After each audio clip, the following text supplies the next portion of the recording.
All right. Okay. What was worse? Last Comic Standing or Dancing with the Stars? Last Comic Standing. I've been talking to you since you did Dancing with the I Stars. know. Let's get into it. Dude, I'm upset. Can I tell you, is that I hated Last Comic Standing so much. Yeah. That process made me so anxious. How many times did you do it? Just once. Oh, wow. Just Good once. for Got you. to like the semifinals. Yeah. Semifinals in New York's like 40 people maybe. Yep. And I hated the competition because it's in essence I'm very competitive. I know you are. I know. Yeah, I've seen it. I'm looking at a treadmill that I watched you like beat your chest on and send threats to you. That inspired me so much. That one video you had where you were sweating and you were on the treadmill and you're like, I'm coming for you. And, I've been going this long and I'm going, like, you had already been exercising so long and then you still had more to go. And I could see the fire in your eyes and like, it inspired me. I would pull that to the forefront of my brain when I was on a treadmill. I was like, get in that Bert space. What is that about workout videos in general that make you go, I'm fucking getting in the gym? It really works. It really does work. I was inspired by you. Oh, thank you. I really was. I was a miscalculation, I think, in hindsight, was to taunt Joe, I think. That was a really bad move. Like, I heard him with you on the podcast. He's like, I'm going to fucking break him. I know. He didn't like that. And he genuinely did not like that. No, he didn't. And it backfired. So you lost. Oh, came in last. How did that happen? Because I had you pegged. I mean, I know you've been over this a million times, but how did that happen? Because you're a winner. No, well, number one is the last day was the sprint. For me, in my opinion, the last day was the sprint, meaning like that's where I'm going to just go in and accumulate as many points on this last day. Yeah. So I had it planned out. I went to spin class in the morning, got 300 points, came back, and I come back and Georgia says to me as she's going to school, she goes, I'll see you at 11. And I went, what? She goes, unless you're going to come to set up. And I go, what do you mean? She goes, are you going to come set up at my school? And I go, for what? She goes, we have the daddy-daughter barbecue today. And immediately my heart sank because what had happened is I'd really lost sight of anything other than this contest. Like that's all that was, my mind was focused on this contest. Yeah. Everything fell to the wayside. Like I would get up and just go, I'd be like sitting with my wife at 8:00 and I'm like, I'm going for a jog, and I jogged 10 miles. And I'd really lost sight of anything. And as soon as she said that, I was like, I lost. I texted Tom. I texted all of them. I said, gentlemen, I am out. I'm not working out again today. I have a daddy-daughter day, and I'm not going to go do that. And then the whole time be thinking, I need to get out of here so I can run again. And I can't do it. You'd rather just throw it. I'd rather just throw in the towel and go, I'm out. I'm just genuinely out. And no one believed me. They thought it was because everyone, it had gotten really crazy. Everyone had gotten very calculated about, like, Tom had quit at one point. Tom's like, I'm out. I'm totally out. I'm sick. Guys, I'm sorry I can't do this. I'm just a comic and I'm sick. And everyone's like, no worries. Don't worry. It's fine. And I think Ari and I both relaxed. And then Tom comes back the next day and fucking throws up 700 points. And he's like, suck it, fuckers. He didn't say suck it, fuckers. Okay. He was like, but that's what I heard in my head when I saw 700 points. I was like, are you fucking kidding? And he was like, I'm feeling better. Yeah. And I was like, I thought you were on your deathbed. And he was like, I took some antibiotics. I'm feeling better. Oh my God. And so I'm like, now I'm defeated. And so that last day, Tom was flying to Tampa, Florida, and he was doing a theater run in Florida. And he called me, man, like real Tom Segura was like, dude, I can't do this. Like, are you really fucking out? Are you holding on to your points? Because you could hold on to your points until the end of the day. And not release them? And not through it, so no one knew what you had. Oh, and it was really, and I was like. And was it close at that point? Yeah. Oh, yeah. We were all roughly within 100 points. What? Me and Tom were within 100 points. I think Ari ended up throwing up a really big day, like 700 points. Yeah. I think my recollection serves me correct. And then, but Tom and I were really close, and he knew he could do a big day, but he knew that I was willing to do. I was willing to do what he wasn't willing to do that day because he was traveling and he only had a finite amount of time, and he was on the East Coast. Yes. And I was like, dude, I said, on our friendship, I'm not working out again. I said, I'm telling you on our friendship. He was like, I still don't trust it. I wouldn't either. I go, Tom, I've never lied to you. I've told Tom more secrets than any fucking one human being. I go, I'm not lying to you. I'm going to go to Georgia school, and I cannot. If I have this in my head, then I've got to fucking go work out one more time. I won't enjoy the daddy-daughter thing. You won't be present at all. Yeah. And I said I just am out. It was the greatest fucking feeling in the world. I got out. I got my pool. I relaxed. I took a shower. I drove to Georgia school. Did the daddy-daughter barbecue. Then took her, and I took her out early, and we went and played softball. Nice. I bet the whole softball time, I'm like, if I have my heart rate monitor on, these are points. These are fucking points. It was obsessive compulsiveness. Oh, yeah. The thing that really fucked me up is I got done that, and then I have real no motivation to work out because I was so uber motivated to get on the phone and look at the app and see who was where, that now it's like I'm lacking a little motivation. The only thing that's motivating to me is every now and then I'll lean over and I'll feel my stomach not touch my thighs.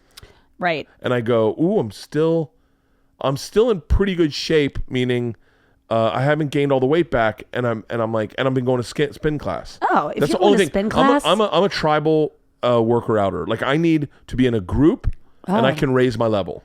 Yeah, you need competition. I need competition. Which is it's weird that you just said you hated the competition with the stand up though. I don't like who it brings out in me. Yeah, you really do.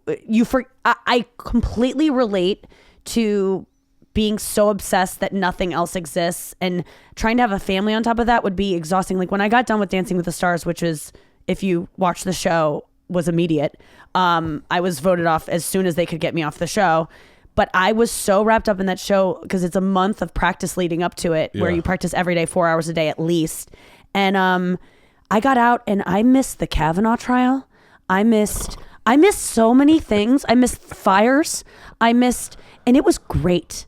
And I am dying to get back in it. It was the greatest time I've ever had in my career, in my life, was doing Dancing with the Stars. And I would have never thought it would be. I thought it was going to be challenging, which it was. I thought it was going to be really emotionally grueling, which it was. Like I cried so much. There were times where I just wanted to give up, and just like your experience, but it was a vacation from anything else, because when you're doing Dancing with the Stars, nothing else matters.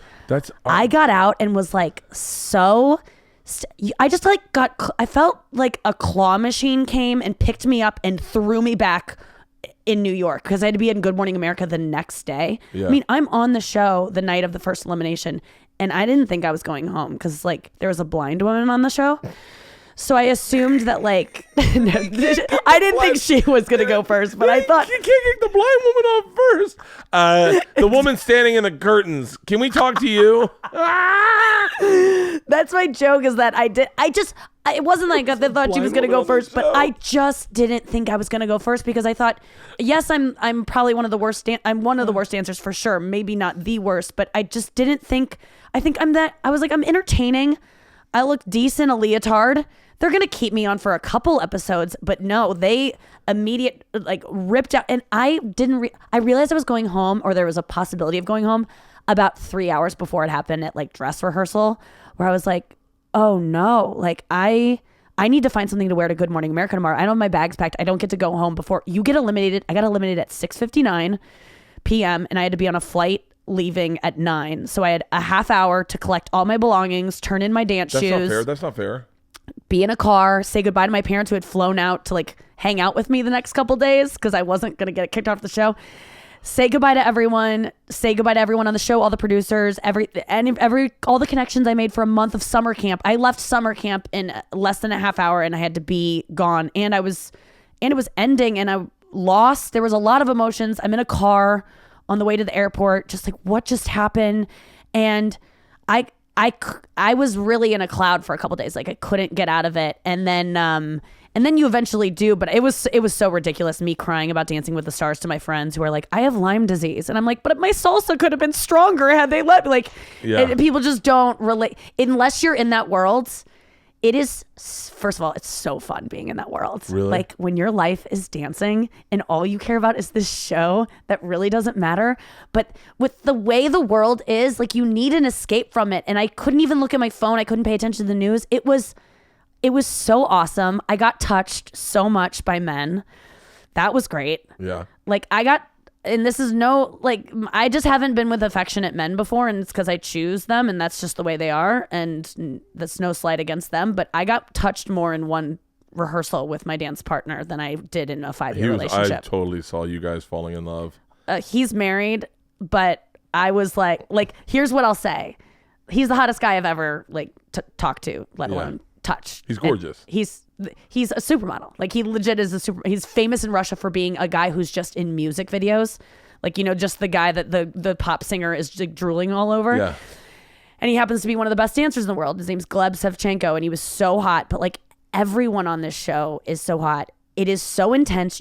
When you're dancing with someone for 4 hours a day and you've never really been touched that way and you're being tossed about, there's emotions that you start going, you can if your partner isn't married, you're falling in love with your partner. I mean, really? I did not even get close to falling in love with him because he was married, but if he wouldn't have been, I would have fallen in love with anyone being that close to them and touching them for a month every day. It was awesome. Yeah. It was, and not only was it him, it was like the other dancers. I mean, Dancing with the Stars owns a studio in Hollywood where they have 5 dance studios where everyone just goes every day and practices. So you drop in on other people. It's like summer camp. It's like freshman year dorms. Oh. That's what it was like. It was so fun. Everyone's so flirty and fun. It was the greatest time of my life. And I was just sad to leave because I had to like just, it ended, and there's no way I can ever get back on, even though I'm trying to pitch them a loser season, like hard. Yeah. I want to go back. It was that fun. I am a bad dancer, but I learned how to dance. I learned that I can learn how to dance, and it was so fun to dance. It was the greatest thing I've ever done. I don't know how to, everyone is like, when I got kicked off, I was mad. I was mad at the show. I projected a lot of things. I was like, you know, it wasn't fair. It's rigged. All these things. I just didn't have as many fans as other people on the show. The voting just wasn't there. I think it was. And there was a blackout of, there was a power outage in my hometown the night that you were supposed to call in and save me. Oh my God. So the only place that had like really rallied around me and put it on the front page of the paper and done all the radio, no one could vote in that area. Oh. And so that, you know, there's a lot of things at play, but it was so awesome. It was so like, and then I got to go back for the finale. And that was so fun because I got to be in a dance again. I wasn't competing, so I was like, felt free. I had already been there and I just had the best time. I was on the first and last episode and it was incredible. I really recommend doing Dancing with the Stars. You want to do Dancing with the Stars now. Dude, you would kill Dancing with the Stars. It is, you would have the best time and you would be great at it. I mean, I'm putting this out there. Make Bert Kreischer an offer. I mean, you absolutely need to. You'll get voted off right away because comedians don't last on that show, and I'm just projecting. But the month leading up to it is awesome. I heard Pete Corielli told me one time. He goes, he was like, I ran into Jeff Ross. I was like, yeah, and he goes, yeah, I was high and I was walking down the street, and he was like, dude, I got kicked off at Dancing with the Stars, and Pete's like, I don't even know what that is, Jeff. It's so devastating when you get kicked off this.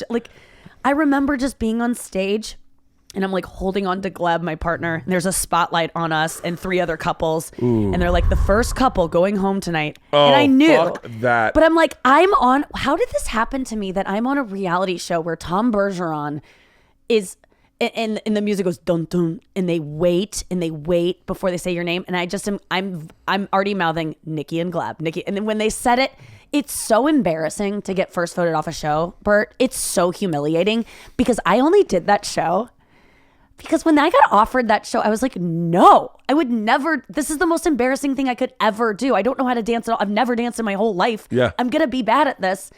And then I go, okay, well, I have to say yes because how often do you get asked to do Dancing with the Stars? And so I said yes because it was just like, this is my biggest fear. I'm going to face it. And after this, I can do literally anything. And that's how I feel. Like I feel invincible because that was the scariest thing I've ever done.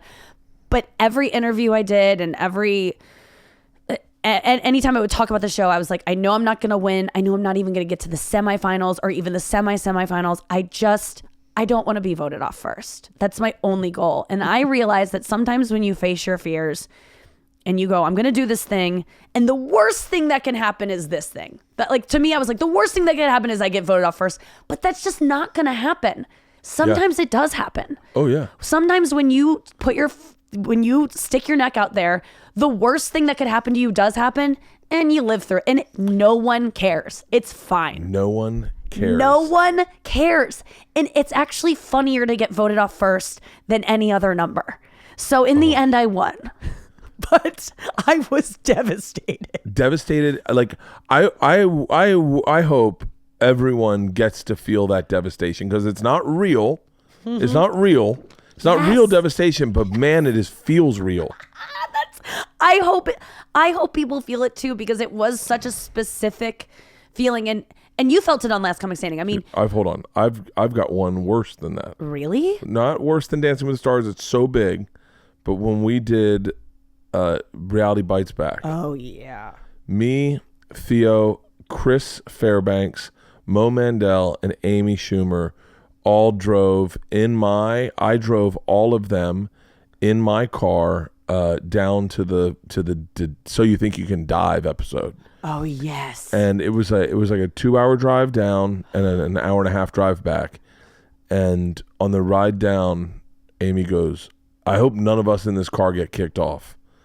And maybe Theo wasn't in. It was like just Fairbanks, Mo, Amy, and myself. Yeah. And she goes, "I hope none of us in this car get kicked off." And I was like, "Oh, that would be the most awkward car ride back." And she goes, "Guys, whatever you do, don't get kicked off." And I go, "And don't expect a ride from me if you get kicked off." And I got kicked off, and I had to drive them all home. Oh no! Oh no! That is the worst. And and I got kicked off in the most humiliating way you could ever be kicked off a show, beyond anything you can wrap your head around. I know you were friends with Amy at the time. I remember this diving episode, but I don't remember what happened to you. I remember you naked on a boardroom table at one point. Was that you? That's me. So Michael Ian Black was the host. Greg Louganis sits us all down, and he says, me, Mo, and I think Amy, and he goes, da da da da da da da da, and he goes, "Bert, you're married?" And I said, "I am." And he goes, "You've been hitting on me this entire show." And as soon as I did that, Amy's face dropped and looked at me and like, "Oh, you're getting kicked off." Like she was like, "Oh my God," and I was like, and he was like, it's not polite to hit on a gay man if you have no intentions of following through. And I was like, "You have AIDS." And which they cut out, right? They cut out that, and he was like, "You're kicked off." That's all they show is like his anger of me going, "You have, like, I'm hitting. You think I'm gonna hit on a guy with full blown AIDS?" Like, I go, "You have AIDS," and then they cut that out, and then you see his frustration with me or his anger.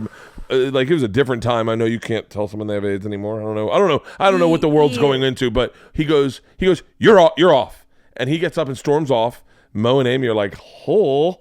I am sitting there with Michael Ian Black, and I go, this feeling, I go red hot inside, like to the point where I'm like, I could sweat at any second now. I'm realizing I have to drive all of them home. I am sitting here in a Speedo, and I'm about to get a lecture of how I'm not doing anything right. And I go, I got to save this comedically. I got to save this. In my head, I'm like, don't go out like a sucker. Go out like a comic. And Michael Ian Black says, you can see it in my face. If you can ever find this clip, please, please, please post it and send it to me. I would love, I don't care if it's embarrassing now, but you can see it in my face. I'm uncomfortable. I'm bombing. I'm like going, yeah, right. I'm blinking a lot. And Michael Ian Black's like, you made a lot of bad choices. Your facial hair, like, I have a goatee. I'm overweight. And he's like, and he goes, and I stand up and I go, well, I just appreciate the opportunity, Michael. And he goes, time to turn in your trunks. And they had asked us all to put on nude things, and I didn't, because I was like, no, if I'm going nude, I'm going nude. Yeah. And so I drop my pants naked. I get on my back. I knock over all the chairs. Yeah, it's like a conference room table. Like it was in like it was almost like it looked like The Apprentice. It was like The Apprentice. They were trying to recreate that. Michael and Black's on a suit on one side. I'm on the other side. I knock all the chairs on my side down. I throw off my robe. I pull off my Speedo. I get on the table and I start on my knees. I start dry humping his face. And he's like, and he turns his face and he goes, I go, look at it. And he goes, I'm afraid I'll turn to stone. I said, party you will. And then I put my feet on the back of his chair and start pulling his face into my junk. Jesus, Bert. I'm sexually assaulting him on television. Yeah. And then I do a backspin and I stick it right in front of him. That's what I remember. God bless you, Michael Ian Black, for laughing out loud and cutting the tension. And as soon as he laughed, the whole room laughed. Yes. And it was but in the car, Amy's like, so how do you think they were going to end that? Like, they can't cut that out. And I was like, I have no fucking idea. She's like, are you comfortable with them airing that? And I was like, and I'm like, I don't know. This is when I really don't know Amy anymore, but like, I was really close with her at a point, like where she was really like, if I was on the road, she'd come and stop in and we'd hang out and party, and all of us would end up back in my hotel room drinking until like 4 a.m. And she was like, yeah, I mean, like, are you comfortable with that? And I was like, I remember telling her, I was like, I told every one of my kids' school I'm on this show. Like, I'm naked, dry humping a dude on the face. Oh my gosh. And so I'm in Pittsburgh when it airs. I'm panicking about this. I'm in Pittsburgh when it airs, and Amy calls me and she goes, okay, I just watched you get kicked off of Reality Bites Back, and it is fucking hilarious. You have nothing to worry about. Yes. And I was like, thank you so much. I go, seriously? She goes, Bert, I wouldn't even call you if it wasn't. I wouldn't say a word. Yeah. It's fucking hilarious. And I was like, oh my God. Like, and then I watched it, and it's fucking hilarious. Michael Ian Black saved my life by laughing, by breaking because he was in character. You're right. And once he laughed, I was like, oh my God. But isn't that funny? Before you started that story, I watched that entire show because Amy was on it, and I had, it was a great show too. But that's literally the only moment I remember of that show is you on that conference room table being naked, and there was nothing about it that was, and I didn't even know you at the time, but that stood out to me. So that's hilarious that was a point that you were like so worried about. That show was so much fun to do. I was I learned then that I am like, because you're in comedy, you're so all over the map with like getting on stage and following people, and this guy's the funniest, and oh my God, he's destroys, and then you hang out with him and he's like, oh, he's a dick. In that, I was like, oh, I'm just being honest about this moment. And I think if you talk to Amy about this, she'd say the same. I realized I was truly fucking funny in that because I could make Donnell, Red, Amy, I could make everyone fucking laugh. Like Mike, I remember Michael Ian Black, we were all waiting in line in some desert to do some walk, and I'm just being funny, and Michael Ian Black's laughing hysterically. And he was like, and I was like, and I left that show with a lot of confidence, but I missed it. When I got kicked off, I missed not being a part of it.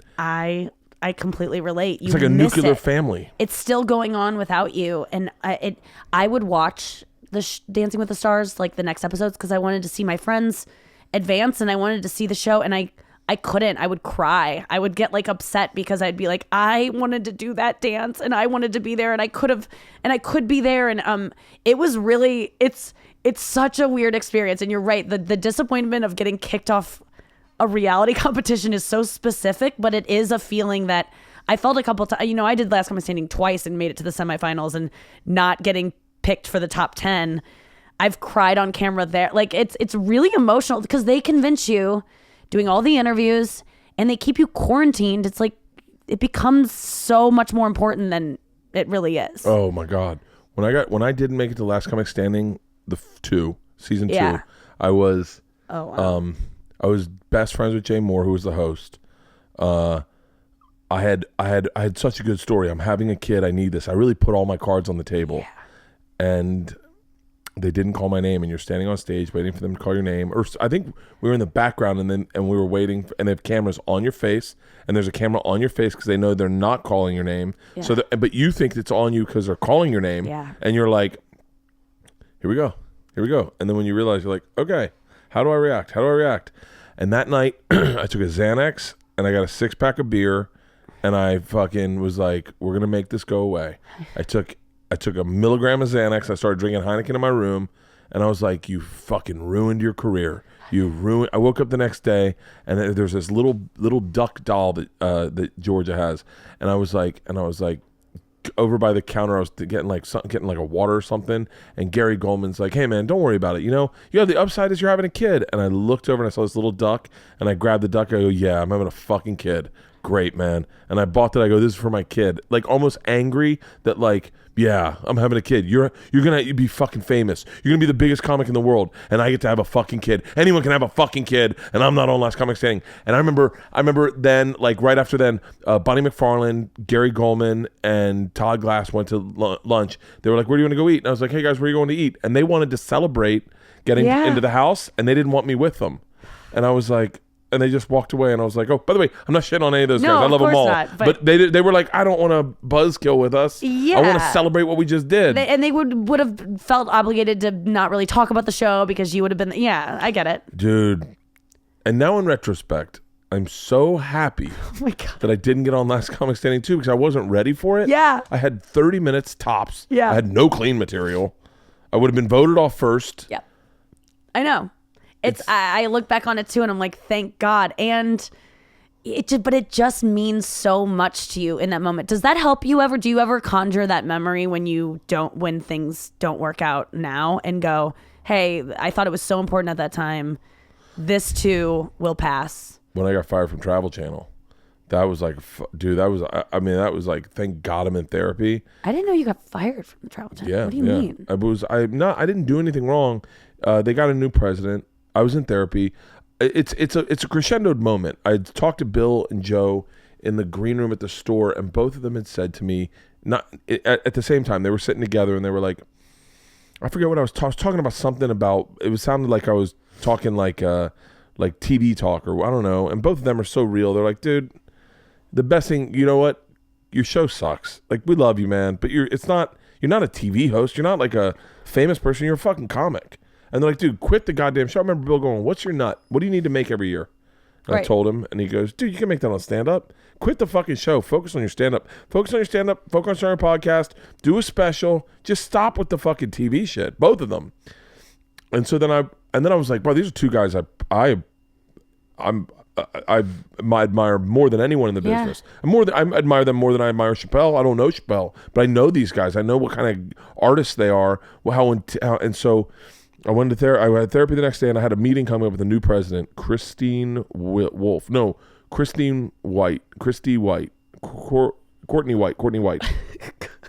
But I knew this woman's name so intimately because I cursed her so many times in my head because she had fucking ruined my life. I thought, But so I go to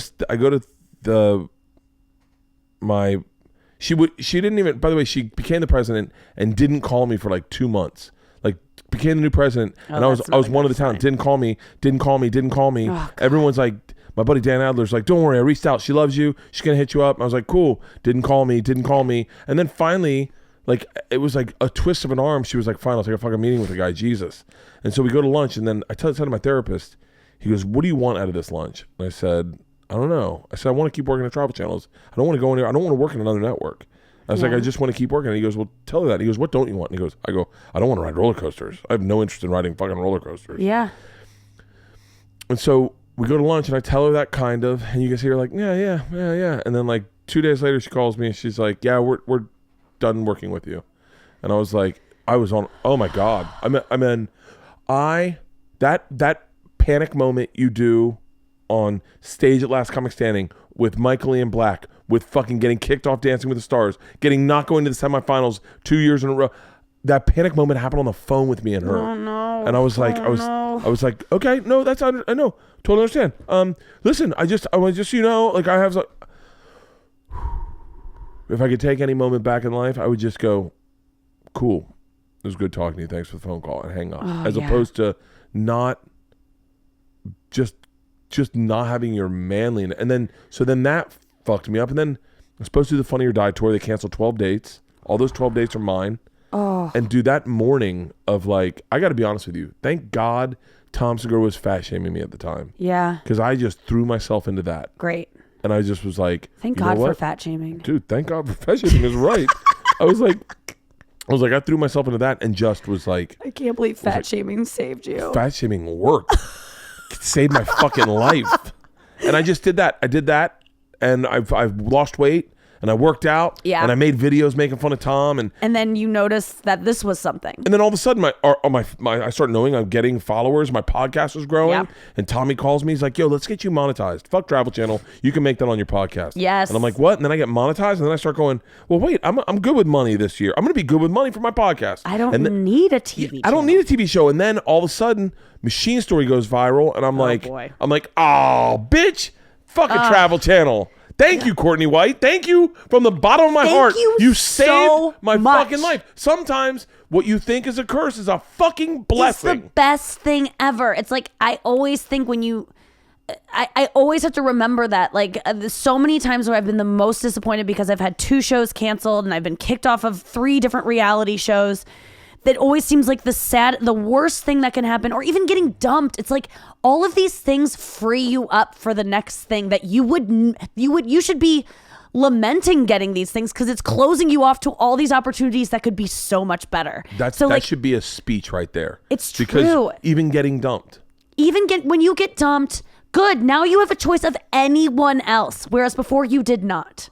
And I need to keep. It's good to have these talks because there's nothing but rejection ahead in terms of my love life and career. Like it's inevitable. There will be really bad times and great times, but the bad times have. I always think about this quote, and I know it's so simple, but someone just recently told it to me, and I was like, it's really helped me the past year. But everything's going to be okay because it always has been. Like every time in the past where you've gone, it's not okay. You're here now. It was okay. Totally so okay. Every time you think it's not okay, you have no evidence that it's not going to be okay because it always has been. It's always okay.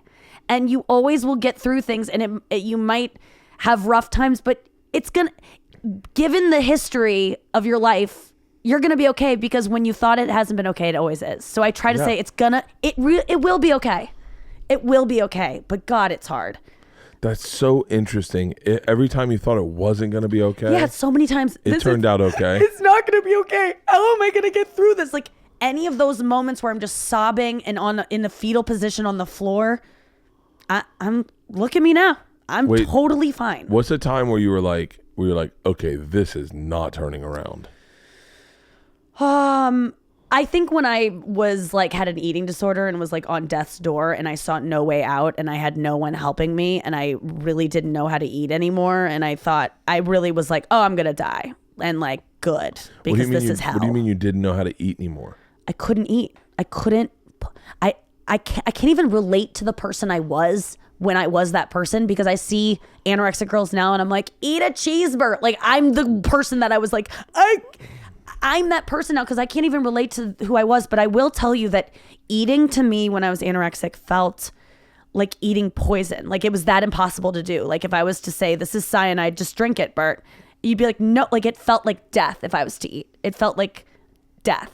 I couldn't do it. I literally couldn't do it. And I would do it when I was put into situations where it was like, I was admitted to a psych ward and I wanted to get the fuck out of there. So I was like, I will eat anything. And I was eating and eating. And then as soon as I got out, back to not eating. But I unless I was like a gun to my head, I couldn't eat. I just couldn't do it. And I don't know. It wasn't about willpower. It was like I couldn't do it. Were you hungry? Yes. It was hell. It was hell. I was miserable. Like I think about how hard I work now, and sometimes I just feel so exhausted and just I can't do it. I just want to give up. I want to cancel everything and just go sleep forever. But getting through that and being hungry all the time and going to school and having friends and having a life when I was so hungry and so weak and so cold all the time because you don't have any body fat. You're freezing constantly. And your ass hurts so bad because I already don't have an ass, but when I was anorexic, just sitting on bones all the time. So I had terrible pain constantly, you're sitting on a skeleton. It's so uncomfortable. No one likes you. No one wants to be friends with you because you look scary. No one wants to date you because you look scary. It's so isolating, and you're not even, and the problem is no one feels sorry for you because you're essentially doing it to yourself. It's like, just eat, but you can't. So it's like, it's the worst because everyone's mad at you because you're doing it to yourself, yet you can't get out of it. It sucked. How did you get it? I got it because I caught it. I really think of it as like a flu. Like I just caught it one day. My cousin got it, and I can tell you the day she got it. Really? What was it? I can tell you the day she fucking got it. I don't think Is she recovered? I don't know. Yeah. I mean, she's had a few hiccups in life. Yeah. We were at Beach Haven in New Jersey, and she opened a magazine, like People magazine, and Karen Carpenter had just died. And it's the first time I ever heard of anorexia. Yeah. And I watched my cousin do the math. I watched her go, can you believe that? Like, you cannot eat. And it's like, and I remember, and then a year later, they're like, oh my gosh, she's anorexic. And I was like, I was there when she got it. You were there when the seed was planted. And I was like, and I got to be dead honest, this sounds really horrible, but I try to keep the information of anorexia even existing away from my daughters because I'm afraid they'll catch it. Yeah. Does that sound fucking crazy? No, I think we've talked a little bit about this before, either on my show or the last time I was here, but your vigilance about that with your daughters is like really cool to me and inspiring, because I wish someone would have kept it from me, or at least been aware of it. Like, my parents knew about it. It was pretty a cool new illness in the 90s that kind of came up. And so everyone talked about it. It's just fascinating that girls would starve themselves. It came out of nowhere, kind of. And so they were obviously aware of it. But parents never think it's going to happen to their kids. And parents are so embarrassed by it because it says something maybe about your parenting. Yeah. And so they want to be in denial of it, and they want to act like it's not happening, because then they have to look at maybe what they've done or what they're not doing. But I wish that someone would have gotten ahead of it and kind of kept me away from the things I was doing, because I was comparing myself. I was obsessed with celebrities, obsessed with bodies and being skinny.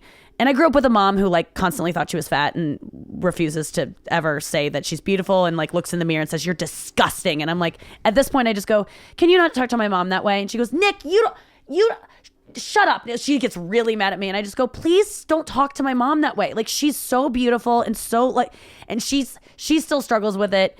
She's not anorexic or anything like that, but I definitely just started hearing my mom's hot. My mom's hot. Yeah. By the way, there's two little secrets I feel really guilty of saying is I saw your mom, I think on Instagram. I was like, God damn, Nikki's mom's hot.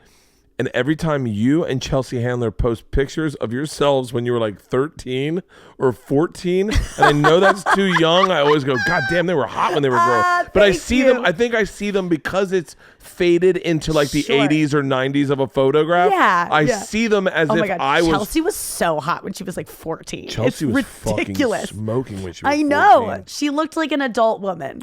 I will give you that. I think the same thing about Chelsea, and I feel weird. Yeah. But yeah, I caught it when I caught it, I can like pinpoint it. It was my senior year. A lot of things happened my senior year. September 11th, first of all, happened. And then right after that, 2 months later, my friend killed himself and blamed my best friend for why he killed himself. He left a note on her doorstep being like, I'm killing myself tonight because you don't love me and you never will.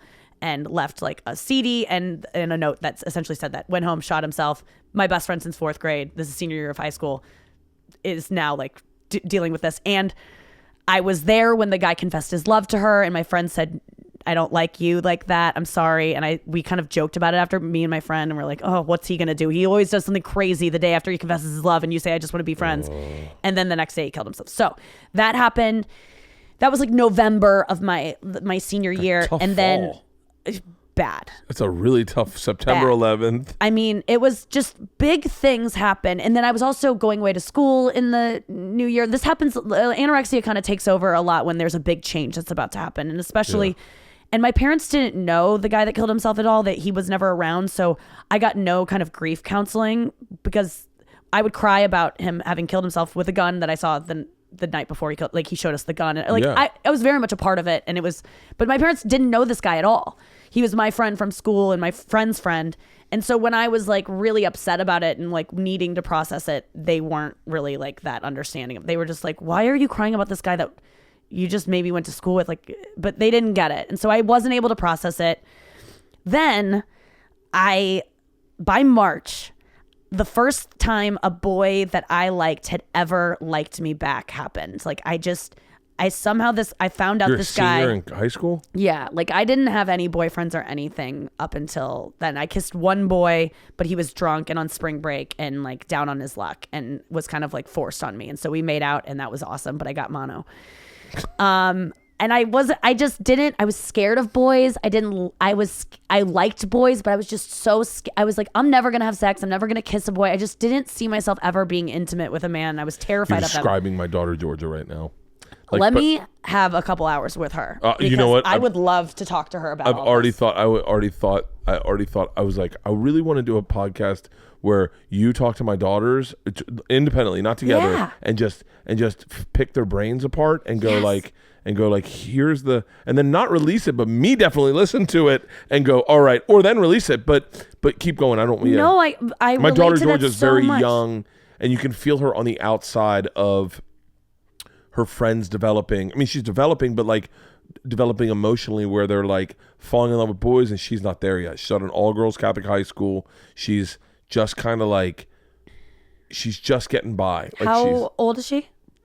14. Yeah, I mean, I can't relate to anything more than what you just said in terms of like, I developed later, not like physically, but like, right, you said emotionally, I was like, am I gay? But not, I don't know if I'm even that. And I didn't want to be around boys. The idea of being alone with a boy scared me. Kissing a boy, I'm like, how do you even do that? I remember my friend, like freshman, sophomore year, my friend started like blowing guys. My first friend to give a blowjob, I sobbed. I was like, I've lost you. I don't relate to even I can't even kiss a boy, and you've sucked on a boy's penis. Like, I was like, you're I don't know who you are anymore. I was devastated when my friend started blowing guys. I just couldn't handle it because I was so far from that.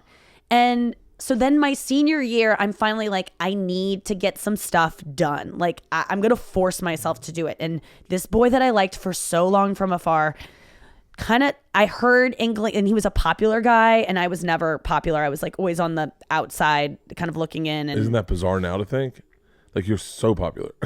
I still feel the same. You're not just popular, you're famous. No, I still feel the same in comedy, almost. Like, really? The popular kids in comedy like me, and I'm accepted by them, and they're like, come to our show. But I don't feel like I'm the one that's like, you can hang out with me. And like, I don't feel like I'm running things. And I like that. I like being in different kind of sects of, I don't know, of comedy. And in high school, I was just like bouncing around, and then the popular guy liked me, this guy Mike, and I staged. Okay, so we had, you remember her Singled Out on MTV? Yeah, of course, okay. So we did like one for charity for my high school, and I was picked as the girl that would be the girl that wins a date. And so all these guys are behind me. I can't see them, and the host is asking me questions, and they're whittling down behind me, right? And I don't know who it's whittling down to, but I've picked out my friend in the audience to give me nods and to tell me what way to answer, because she would see his answers.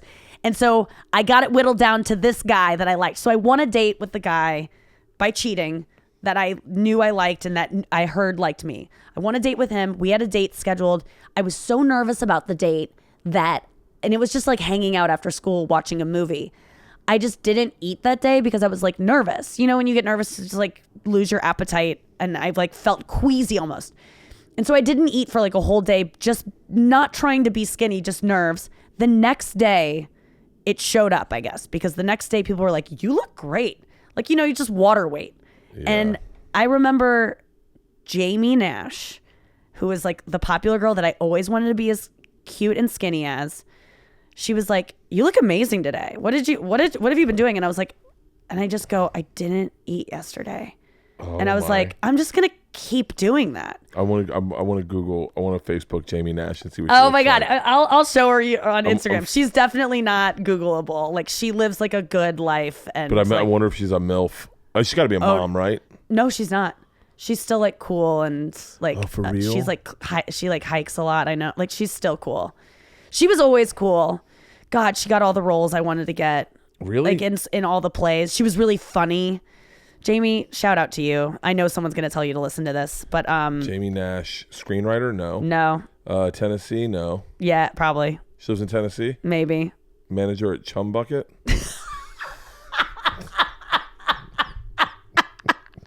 I hope. It's not her. I have no idea what she's doing. But I just go, hold on. I already know what I'm going to do. Oh my God. I'm going to go to Chum Bucket. NIKKI. GLAS, Nikki Glaser. I'm going to go to Friends. Okay. I'm going to go to your friends. And then I'm going to find, we have a lot of mutual friends. Yeah, we do. JAIM. No. JAMIE Nash. Did she come up? No. Neely? No. I bet she's private too, because she like is a normal person, dude. Oh yeah, I guess yeah. Some people like to keep their like they don't need to put their bodies. And a lot of Jamie friends. Jamie Vaughn, Jamie Carupolo, Jamie Dobbs, Jamie Flom, Jamie Gunn.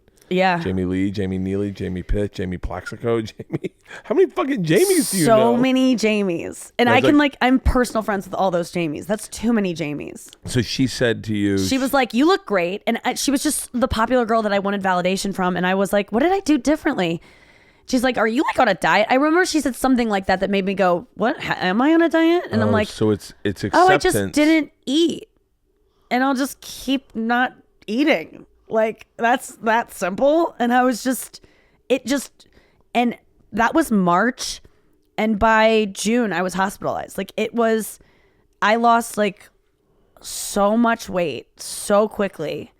And like, it shows right away on me. Like, it showed in one day. So but the problem with being anorexic is, because I was a little bit overweight when I started losing weight. So then I got like so hot for like 3 days and then it got scary. But like 3 days, I was so that anorexic window. Dude, I got scouted to be a model in those 3 days. I was at Forever 21 with my sister in high school. God. And a woman came up to me and was like, have you ever considered modeling? I mean, my dream, Bert. Like, this has been my dream my entire life. And this was at a day where I was at the mall with my sister. My sister is she should be a model. And I remember the woman coming up to me and I go, oh, you should talk to my sister. And she's like, no, I want you, because she knew I was anorexic and vulnerable and it was totally a scam. But still got scouted to model, and it was like the best moment of my life. Oh my God, that's all the math works out. Why wouldn't you do this for the rest of your life? Why wouldn't I keep starving myself forever?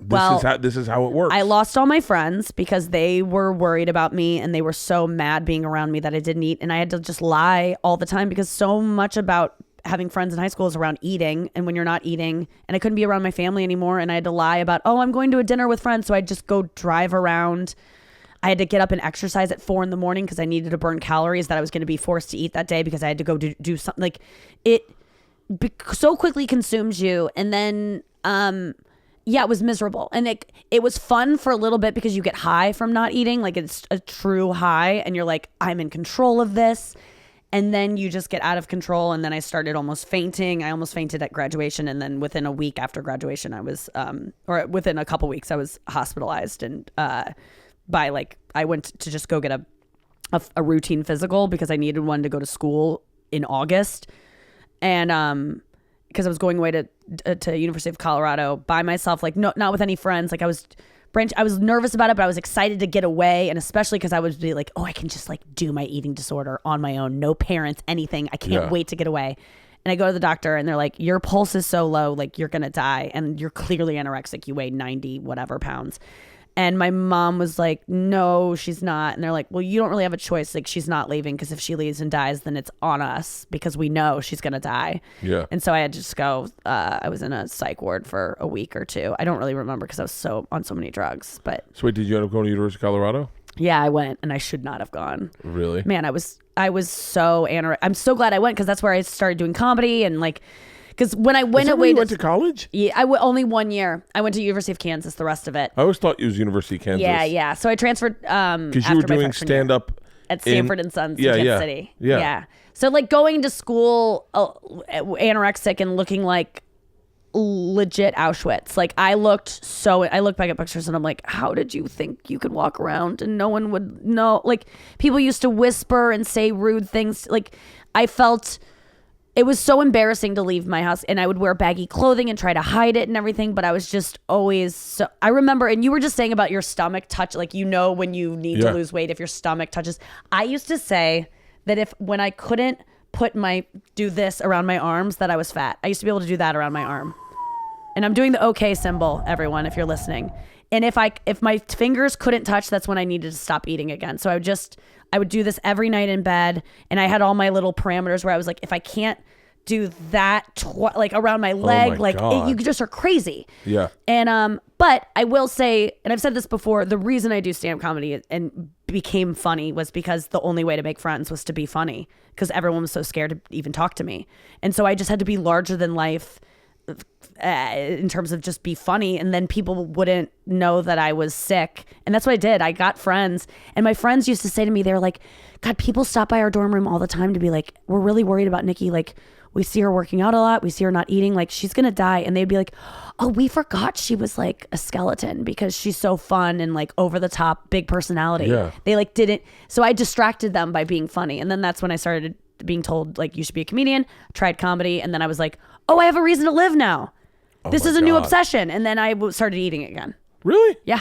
Does part of you go like, because I think everyone can understand that the addiction that is eating disorder, because I think it's kind of an addiction, like it fucks with your head. Like it's when you look at, or maybe let me rephrase that. I'm doing this backwards, but what am I trying? Like when you say to someone who has I'm fucking this up because it's because it deals in with alcoholism and drinking again. Because I know you had said I had thought about drinking again, but you can get in control of your eating disorder. You can get in control of food.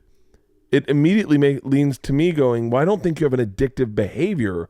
Like right. I think you are one of the people that can, like Leanne had a drinking problem in college and she just decided not to drink again. And then one day was like, I think I'm gonna start drinking again. And then now maybe she has a cocktail, but that's it. Yeah, I think I could go back to drinking. It's just like, I'm so all or nothing that I think I've just have this streak going of 7 years of not drinking that I don't want to break the streak. But well, it's like, first of all, it always can be argued, if you're happy, why fuck it up? Yes. Like that's number one. Like if you're not missing it in your life, why throw it back in? Right. Well, then I'd argue that I'm not happy.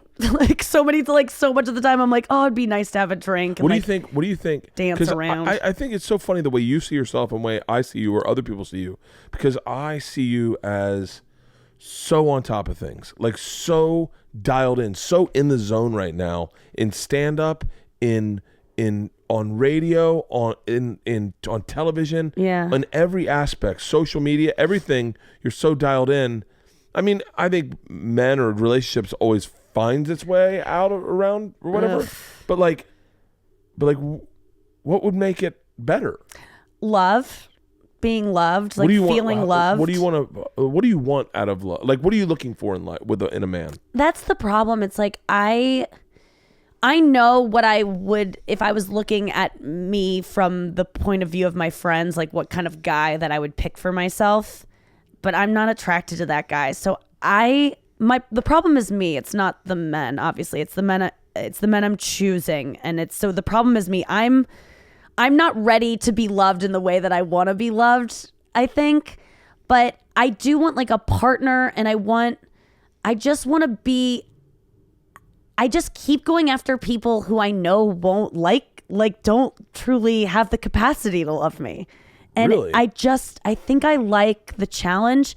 And I also feel that I hate saying this because I've worked on myself so much and I do love myself, but I don't love myself enough, clearly, based on the people I'm choosing. Because if I talk to my friends and they kept choosing the same guys over and over that disappointed them, and this is leaving out my ex-boyfriend, who I think was actually a great choice for me, but it's just bad timing in our lives. But the people I've chosen since then, the one that worked on your show with you, yeah, I think he is like I'm so proud of that decision. I'm like, oh, good, like because you had that relationship, that means like you do like yourself and you wanted to be treated well and all those things.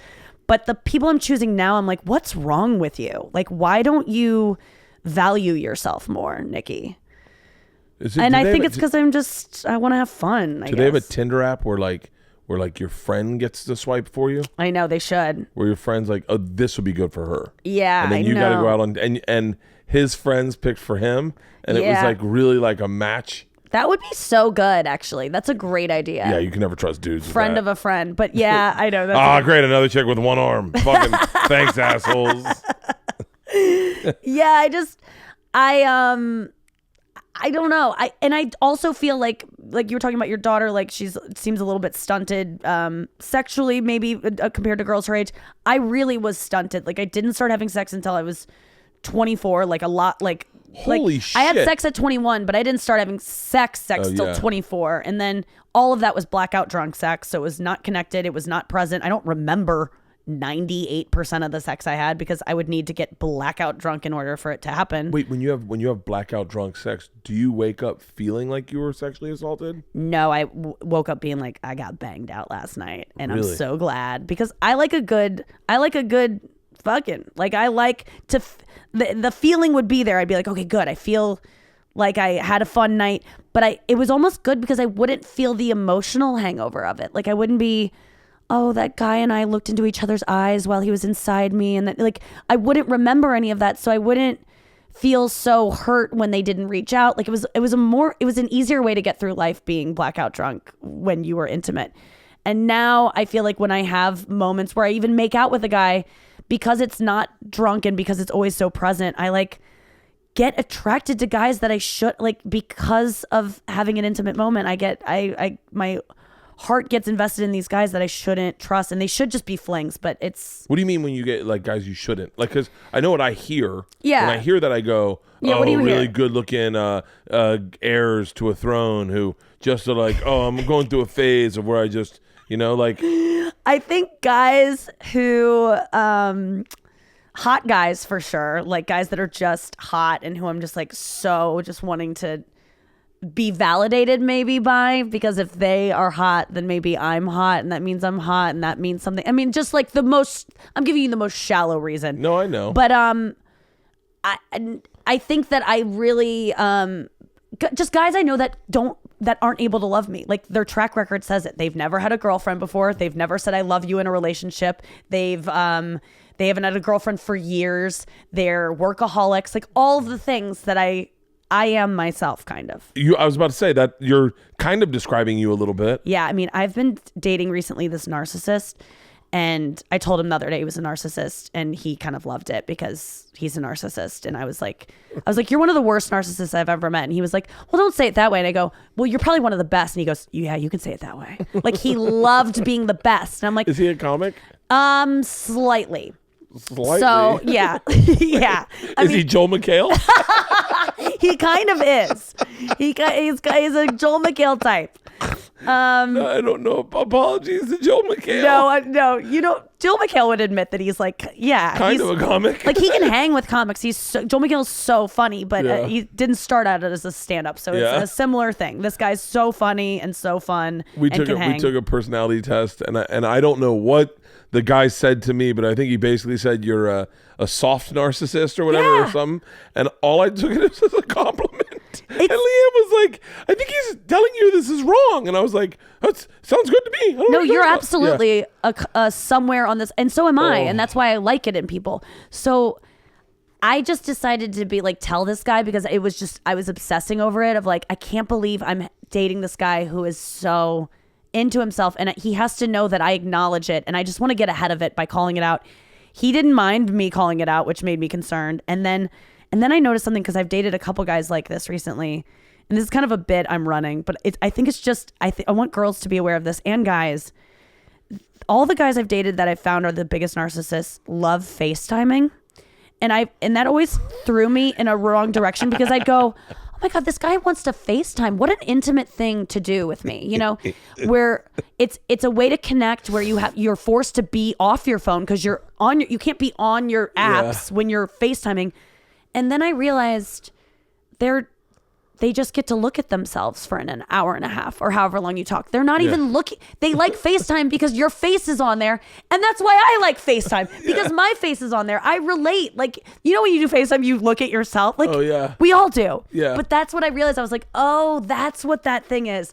And so I that's who I'm drawn to right now. And I don't believe narcissists can really, like, ones that are high on the spectrum of narcissism, they can't really be great partners. I've known some legit narcissists, like hardcore. Yeah. And they're always bad friends. They're always bad everything. I've known, but I think we throw around narcissists pretty loosely these days. Yeah, this guy is definitely not diagnosed, but I'm just. Yeah, I know I am. I know that I throw it around for me when I'm probably just obsessive about I'm just in my head, but. Yeah, we throw it around a lot, and I've known some legit ones where you're like, oh, that is not reality. Like, you're not living in a reality. You're forcing a fake reality. Wait, hold on. you just told me the truth 2 days ago. Now this is a new truth? Yeah. And they're like, I told you that? Yeah. I mean, it's always good when you have a friend that's like, Sugar is the exact opposite of a narcissist. Yeah, I know. Like, almost to a fault. And it's good to have him as a friend because he will call you on your bullshit personally, like privately. Yeah. And he can point out when he sees it in other people. Yeah. He'll be like, dude, we need to stay the fuck away from that person. He's a good dude, man. God, he really is, yeah. What a good friend to have. But yeah, I don't know. I'm attracted to these men because I think that, first of all, they're generally pretty successful and they think they're cool, so that I then think they're cool. Like, it all works. When you think you're the shit, other people kind of buy into it. Yeah. Narcissists are very successful. And there are so many comedians who are. I mean, I'm including myself. Like, I know that I have the tendency to think pretty highly of myself and just to be very vain. But like, have you noticed, like, I think I've realized recently bragging is like so necessary in this business, and I'm really uncomfortable with it, but it works. You have to brag. So when I started this business, that was not very popular. It wasn't cool in the beginning. And what I noticed was this really bizarre, which really I'm glad you said that, because one of the things that fucked me up was that I was funny as shit, but I wasn't good at telling you why I was funny. Yeah. Like, I wasn't good at showing you why I was funny. I was just really funny, and I got into stand-up. And then I was like, oh, I got to tell that story. I got to tell it every night? That seems odd. Like, can't I just be funny? And then I was like, okay, cool. I'll just do stand-up, and I'll figure out stand-up my way. And I figured it out my way. And then I would have these stories of things that had happened on the road or things that had happened to me.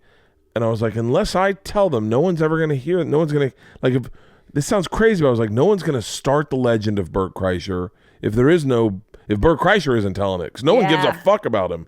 I'd go on radio and have to promote myself and be like, I couldn't go on and be Patton Oswalt or David Cross, who would just shut down and be like, because that was the other way to do radio. Like, I'd go in to do radio and I'd be like, all right, it's time to sell some tickets. It's time to tell people why they need to come see me. Yeah. As opposed to like all the alt comics, which I felt more in tune with, would just shit on the process of radio. But I'm not an alt guy. I'm a regular bro. And so the guys that were running radio stations, were DJing, they were my kind of people. Like, that's what I would have done had I not gotten to stand up. So in a weird way, I would connect with them. Yeah. And they would set me up to promote myself. And then I turned into a fucking promotional whore machine. Yeah. I've learned from you. I'm featuring from you in the early days. And you always bringing me to radio, which was so cool of you. And no headliners ever offer their feature acts you didn't bring me as a feature act, but we would do Thursday night show together. And you'd be like, hey, you want to go to radio with me tomorrow? Yeah. And I'd be like, yeah, that's unheard of that a headliner would ask the feature to go. And you would bring me in and I would watch you destroy, and how excited the DJs got that you would be returning. And I learned so much from you in those days when you would bring me into radio. And you're right. We have to go in there and kill it and be promotional machine. Like, you have to tell. Now I go to radio and I'm like, you need to go to my show this week because I'm good. I haven't always been good, but I'm really good right now. And you need to go see my stand up because the tickets are cheap. They're going to get it more expensive because I'm a rising star. Like, people are like taken aback by my confidence now. I'm more comfortable being like that than receiving compliments. Yeah. I'd rather do that. Absolutely. I went in to do radio somewhere recently. Didn't need to. All my shows were sold out, but it's like, I have relationships with these guys. I've known these guys for years. I'm not going to bail on friends, especially like, I'm not going to big time motherfuckers. Yeah. And so all my shows sold out. I go in to do radio, and I'm so much more comfortable trying to sell myself to an audience listening than, because there's probably like blackout sex. There's a disconnect with it. Yes. I've done it so much where I'm like, it's like, I didn't tell you about the time I fought a bear. And they're like, you fought a bear? Like, I'm baiting them. Oh, I fought a bear. Oh, I didn't tell you about the time I jumped out of... I should tell you about the time I got involved with the Russian mob. Like, all these like... Yeah. I am Paul Bunyan, and I have the greatest goddamn stories you'll ever hear. Did I tell you about the time? And so, someone get a bottle of tequila in here. Yes. I went in and they were like, dude, the special was fantastic. And I was like, oh, yeah, cool. Yeah. And then I'm like, how am I supposed to receive this? Like, I don't want to like, because my natural instincts go, I know, right? I fucking killed it. Right. Because I'm in promo mode. Yeah. I'm in promo mode. And I just was so uncomfortable receiving compliments that I was like, I need to get comfortable because I don't think anyone means it. Like, I think I think the same thing. I'm like, you're just saying it. I'm just waiting for them to finish so I can just change the subject. Oh. Yeah, Birbiglia called me on that the other night. He was like, you're just like having a moment. Or he said something like that, and I was just like, well, what about you? And he was like, let's go back to the fact that you so quickly, you didn't even let me finish my sentence until you changed the subject. Why can't you accept it? And I was like, I don't know. I feel like you're saying it to be nice. I don't believe, you know what I mean? Yeah. But I'd rather, it's just a lack of control. You can't control. And sometimes when people compliment you, like do you ever have a thing where it's maybe not even good enough? Do you know what I'm saying? Like they say something and you're like, that's so nice, but then it's like not good. You'll still find like, but they didn't say this. And then you'll find one thing they said that you're like, that now I'm gonna take that as an insult. Or I go, you didn't mean, like someone will go, I watched all your Netflix specials. I go, there's just one. Like, yep. And then you go, there, well, bro. no, he's not a trusted source. He's not a trusted source. I've done that so many times. I'm like, they watched Eliza's and one of mine. The best compliments I get these days, and Tom and I have been texting back and forth because it's been happening to both of us, is when people go, dude, you are my biggest fan. Honey, have you met Tom Segura? And I'll go, awesome. And then I'll take the compliment as Tom. I'll go, thank you so much. Oh my God. And then Tom texted me the other day. He goes, I'm at a Lakers game and a woman comes up and says, my husband is your biggest fan. Honey, it's Bert Kreischer. Oh my God, yes. Dude, it's my favorite. It's my favorite because I can really accept a compliment and I can genuinely gush on about my work as Tom. Someone else. Thank you so much. Tell me more. Yeah. What's your favorite bit? Yeah. Bikes. I know. Dude. It's so much work. I got to go back to therapy too, and that's Are you just not in therapy right now? No, I'm like. Are you on any therapists. meds at all? I got off all of them. I'm on meditation. That's what I'm on. I gotta get. This is folklore, by the way. Folklore sometimes. There's a lot of folklore surrounding Miss Schumer. But did she get you guys all into TM at the same time? Yeah. She bought me the course. She bought all of her close friends, not all of them, but like a handful of her close friends. The TM course after she got involved. She took it and was like, it's changing my life. You guys all need to do it. And so she signed us up and I took it and I learned how to do it. And then I didn't really use it. I tried it a little bit, but I was just like, eh. And then I got super, super duper depressed. And then I found out that TM was like a way to treat depression, which I thought it was just like to have a more peaceful life. But it can literally treat really bad depression. Like, I was having like suicidal thoughts. I was ready to go away somewhere and get help because I was like, I can't escape this or get back on meds or whatever. And then I started doing TM every day and it's treated me as well as 200 milligrams of Zoloft every day did. You just tweeted something the other day. I cried about this twice and I'm not even on Zoloft. What was that? I forget now, but I there was something that made me cry because when I was on Zoloft, oh no, I think I forget what it was, but when I was on Zoloft, I didn't cry, I didn't come, I don't know what I was doing, but I realized one day I was just like, I don't know that I'm feeling everything. And I don't know that I'm still feeling everything. I think I'm a little bit numb still because I don't cry that much. But I just wanted to get off meds to like see what would happen. And it was bad for a bit. Oh, I'm glad you're off. Are you on anything? No, I am what's wrong with men.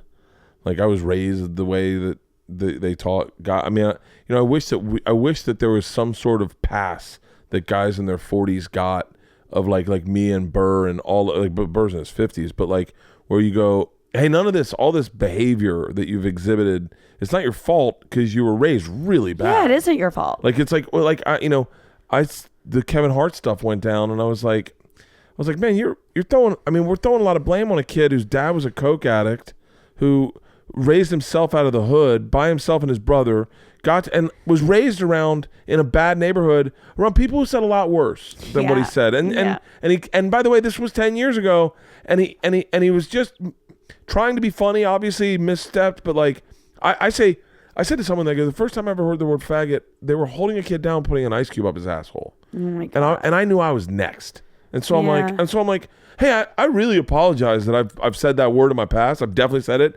Luckily, for some odd fucking reason, I've never tweeted it. Yeah. I think writing slurs is different than saying them. Yeah, I know. It feels. I went through my timeline when that thing went down, because you can just type in your name and then a word, any word, to see if it ever comes up. Oh wow! And luckily, it's just people calling me that. But you go to other people's things, and it's all fucking over them. I know. And these are people that should be scrubbing the internet. I think that's what happened to all those ladies, is that, it's. But I own who the fuck I am, and so when it comes to medication, and I didn't mean to bring like what's going on in the culture right now, but when it comes to medication, I was not raised like that. I was raised, you tough it out, you fucking get a cocktail, you shut it down. Well, that's medicating too. Yeah. Oh yeah. I'm not, but like I am all the things. Like I have a hard time crying. But you go to therapy, you said. I go to therapy, but I go to therapy kicking and screaming. But you go. And it sounds like you're, and I know this to be true, is like you're a good dad and you're emotionally available for your children. Here's the deal. It's like that when Hannah Gadsby gave that good guy, bad guy speech. Yeah. By the way, I'm not drawing any lines in the sand for who anyone is. I'm not defining anyone, but I will say, and this is when all the Me Too stuff started happening, I was like, I'm a good guy. I'm a legit good guy. Yeah. If I've said bad shit, I probably behaved inappropriately, not even knowing I did it. Like I'm sure I've done, but I'm a really, really genuinely a good guy. Yeah. So I remember when that happened, I was like, man, there's a lot of dads and uncles that are older. Like I was saying this to someone today, and I stopped talking about it, but like I'm weirdly getting by default woke on accident. Like just my behavior's been roughly the same. I remember when Joe gave up, said, I'm going to stop saying the word faggot. I remember when he said that. And I went, if Joe's going to do it, I'm going to do it. Yeah. And Todd Glass came out on the Mayor's podcast, and I was like, okay, I'm done saying it. Mm-hmm. I'm done saying it. Like, obviously, I just said it twice tonight, but I mean, I'm done using it. Sure. I'm not going to fucking confuse my audiences by saying the F word right now and everyone not knowing what I'm talking about. So, you've become woke by accident. Played golf with my dad and his friends, and the lady comes around in the cart with the beer and stuff, and everyone's like, oh, the beer bitch is here. Beer bitch. And I'm like, guys, that's exactly what they're hashtagging about. Like, you can't, and I'm like, oh my God, I can't. Like, I'm in my head, I'm like, no one like 70 years old is even remotely acknowledging that this is happening. And I'm just like, oh my God, this is I remember being in a radio station. I wish I could tell you where I was, because then you'd go, I know what we're talking about. Mm-hmm. I was in a radio station, and it was right when Me Too came out, and someone said, and a sales lady walked in, really beautiful sales lady, probably like 52, really beautiful. And we were talking coarsely, a bunch of guys talking coarsely, and I was like, oh, hey guys, I think we should change the subject. And the radio host goes, oh no, it's just Brenda. Fuck, you could come in her mouth for all she cares. She's one of those. She's cool. And me and the manager of the club went like, both looked at her, and I swear to God, Nikki, she went like this. Like almost, and I was like, oh my God, this is exactly why they're doing the hashtag, is what we just witnessed. Yes. And we were like, oh, but it's a weird default, and it's got to be being in LA and New York and being around so many fucking legit, even my friends, Bill Burr, who people would never call progressive, is still so fucking progressive. Yes. Compared to the regular person. Totally. The new thing that I think is happening with a lot of these guys that I've seen is that they'll acknowledge Me Too, but they'll still... Like I went to this doctor, and his assistant was so gorgeous, and he's just hitting on her the entire time and he keeps saying, now he goes, well, you look very beautiful. He said to me, you look very beautiful. I can tell you that. Now I can't tell her that because she works for me and the whole Me Too thing. And I go, you just did. Yeah, you just fucking told her. He goes, I could tell you the things I want to do to you, but I can't tell the things I want to do to her. And I'm like, oh my God. And then I was taping a show and this is the thing. These girls were dressed as cats in these skin tight outfits and the costume designer was touching on them and goes, oh, what are you going to do? Me Too? Like it was touching them inappropriately and was like, oh, I'm going to get Me Too. It's like this new thing where if they announce it, then it makes it so that it's fine if they acknowledge it. Like, oh, what am I going to get written up? That's the new thing that I'm noticing. Yeah. So it's still happening and it's still like, but that is, I relate to old 52-year-old Brenda of being a woman on stage talking about guys coming in my mouth, talking about how I enjoy, like I do 5 minutes on it. And then I go into radio stations and they go, well, she doesn't mind. You could come in her mouth. They say that about me all the time because I say it myself. Yeah. And it's like, no, I'm allowed to say that. You're not. But I see where they go, well, why can't I? I see it. I get it. It's difficult to just let a woman be able to say things about herself and not think that you're able to do that too and throw it in her face. But like the other night, I was taking pictures after a show and this guy held on to me so hard and grabbed me and so jostled me in such a way that my friend Andrew, who was opening for me, like almost made it a thing, like had to and I was able to just go, get off of me, we're done, move along. He's like, I love you, that what? And it was like, but he just heard me talk about sex so much on stage. He was all worked up, excited to touch me, and it just got out of hand. And it happens a lot. It by the way, it happens to me as well. Yes, like with getting off stage. The one thing, my one blessing is that women categorically across the fucking board always ask before they touch you. It is the cultural difference I've noticed. Dudes do not fucking ask. Really? It's a right. It's a right. Like guys will pinch my nipples. They'll fucking lick my chest. They'll put their fingers in my belly button. They'll fucking grab my tits. Every fucking time a woman goes, hey, is it okay if I grab your chest? Is it okay if I touch? Yep. Is it okay? Is it okay if I rub your belly? Yep. And I'm so grateful for it because I don't mind. I don't like dudes will grab my ass all the time and they'll go, little Taylor Swift action. And then I'll be like, and by the way, none of it bothers me. Yeah. None of it bothers me. None of it. But I just find it fascinating that women always ask. Literally, Nikki, I say like if I had to bet my life on two things. Number one, Filipinos always have the most American names. And number two, women always ask before they touch you. It's fucking insane. They do. That's Nikki. I swear, if I'm gonna put my life on two things. Yeah. Anytime you ever, next time you meet someone in the audience, you're doing crowd work. Yeah. I swear to God. Filipinos have the most. And they go, I'm Filipino. Go. Don't even say anything. I'm gonna guarantee you one thing right now. You have the most American name in the world. and then go, what's your name? And they'll always be like, Mary. It's fucking Jennifer, Lisa. It's the most across the fucking board. That's so funny. That is, I'm going to use that. And as you're saying this thing about women and men, I'm like, yeah, every time a woman comes up to me, she goes, is it okay if I hug you? Yeah. Like the girls always say that and guys just hug you. But here's the thing is that like, and I wish this was talked about is that for me, I'll say for me getting touched, it's not these guys' faults. They were raised. I don't think it's their faults either. They were just raised that like, oh, just grabbing your tit, Bert, and you're like, and I'm talking about me, right? Me to them. And so guys, and I won't speak about 20-year-olds. I don't know if you're 20 years old and I can only talk about my generation, but like Daniel Tosh used to have a joke. I'm not going to say it because I don't want to get him in trouble for a joke he used to have. But yeah, I don't want to fucking. I'm glad that's buried. Yeah, he's like, I'm sure there's a lot of us that had jokes that were bad. Oh, yeah. A lot of us. I mean, I did. Yeah. All of us did. And the fact that they're fucking holding us accountable for shit we tweeted or joked about 10 years, 15 years ago. Not good. It's a bad.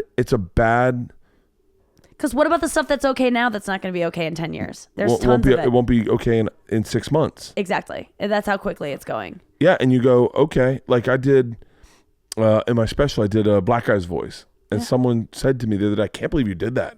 And I was like, what? And they're like, that's like super racist. And I was like, oh, not Not when I did it, and and by the way, no one said that to me for the entire year and a half I toured with that hour. Yep. And I was like, no, not a black guy once said one thing to me, and then I'm like, okay, so now I'm racist. Like, wait, now I'm racist for something I did. And by the way, then I just wrote the joke. I wrote it. I already told it to Halston today. I'm getting a little woke. I stopped doing the stereotypical black guy voice when I have sex with my wife. Oh, come here. Yes. I had a great conversation with a bunch of black comedians last night at the bar next door, black actors and comedians, and they were breaking down their conspiracy theory on what is going on in Hollywood, and it was fucking genius. Wait, what do they think? I don't know if I can tell you because I'm afraid people. I put a picture of them on my Instagram. Yeah. And I wouldn't want someone to figure out what they may or may not have said. But then the conversation then turned into the M word, and we were like, because they were talking about Kevin getting in trouble. The M word? And the N word. Oh, okay. See, this is why it's so fucking confusing. I was like, the M word? Which I haven't heard that yet. No, okay, the N word, yes. And they were talking about it, and I had a joke that I told on Tom's podcast where the punchline is the N word, and they had all heard it, and they go, yeah, that's a funny fucking joke. That like you can say it then. Like there's times you could say that, and they're like, by the way, like no one, like the rules have changed so fucking much, and they're changing so quickly that they're like I don't even want to fucking be put on tape for anything. Yeah. I don't want anyone to know anything. I want to scrub my timeline. I want to delete my entire Twitter. And by the way, we were fucking hammered. And it was like one of the greatest conversations that we had that you could have. And it's like, yeah. And I'd said to them, so this is the weird thing is like, I'm always uncomfortable when like a dude is talking about sex with me. That's always made me uncomfortable. Really?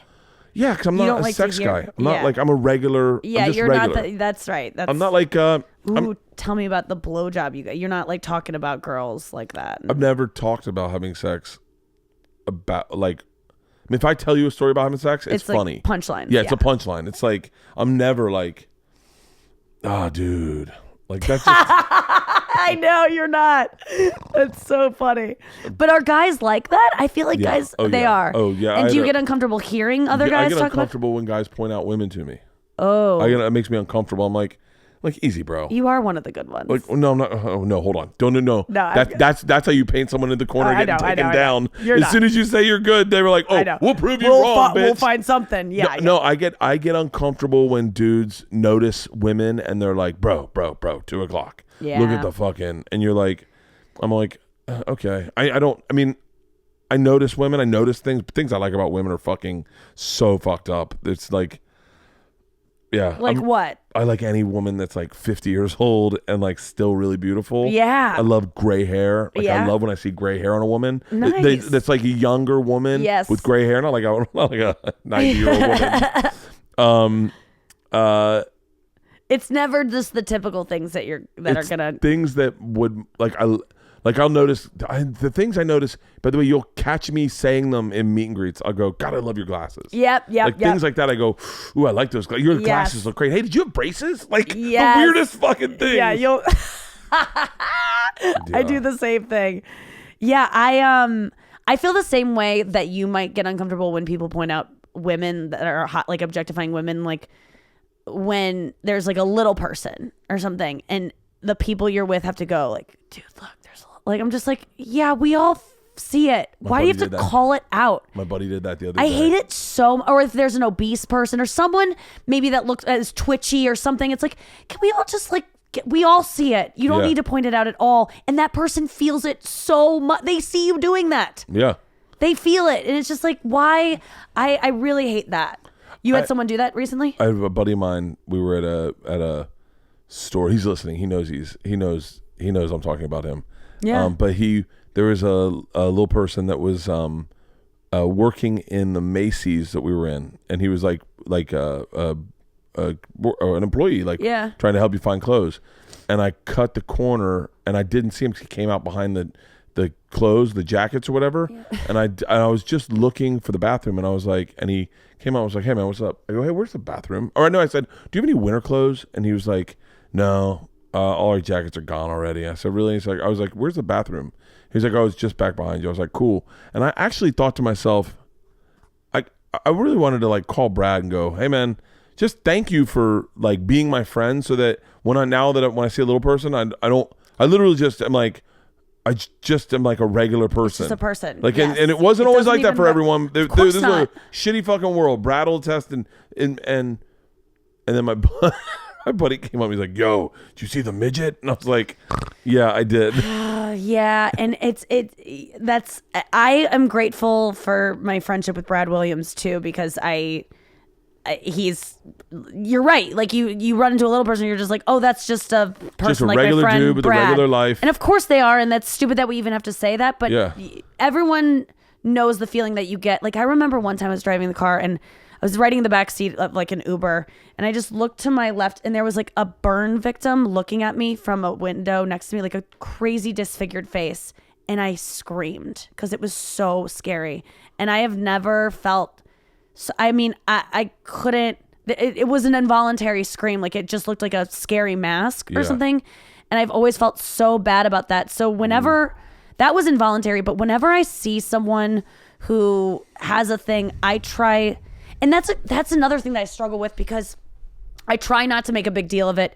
But a lot of times, and because I've read so much about, I relate to people who are like morbidly obese, because I was on the other side of that, and I was stared at a lot in public and whispered about.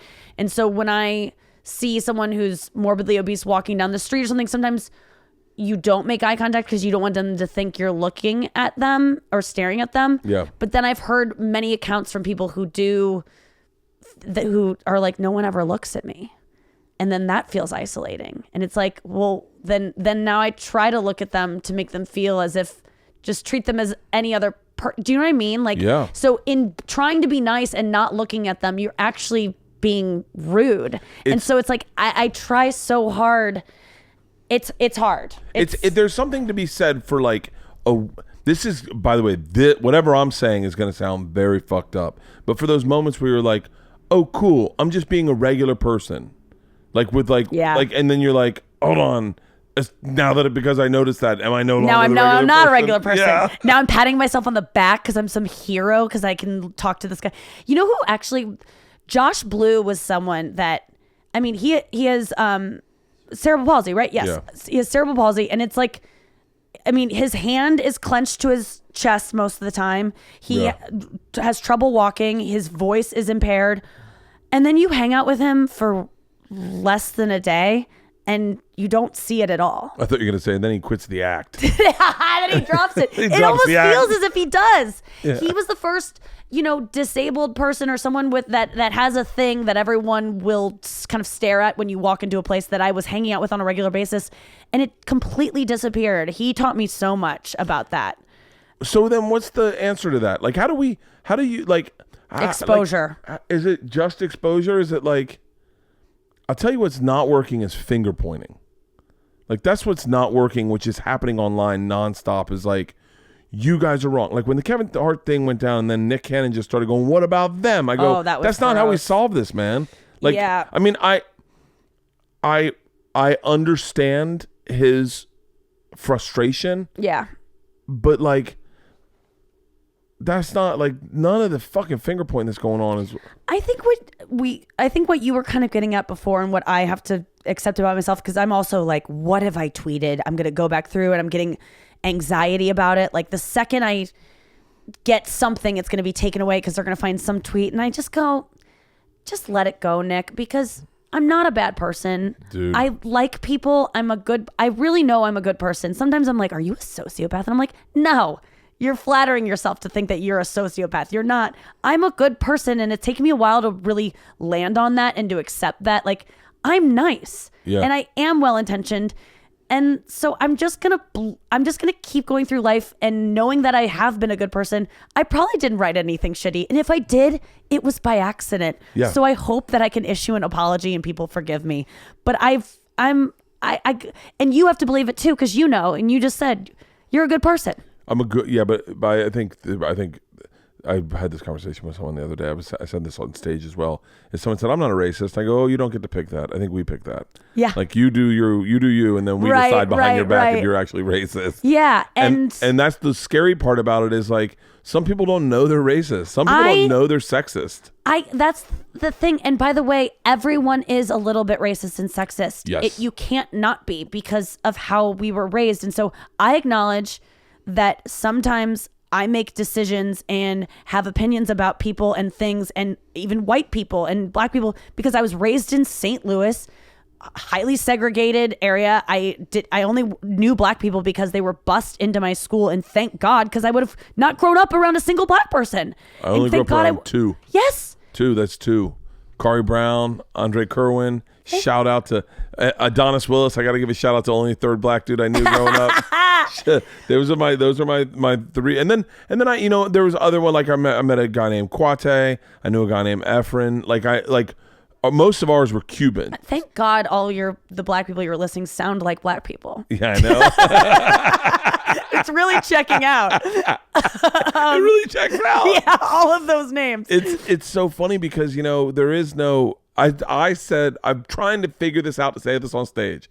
This is exactly how I feel. I am not racist, but I can't throw a perfect game. I'm gonna say some fucked up shit every now and then that I don't even know I'm saying. Right. That I'm like, oh, okay, yeah. Still learning the process. Still learning. Yeah. People are still learning.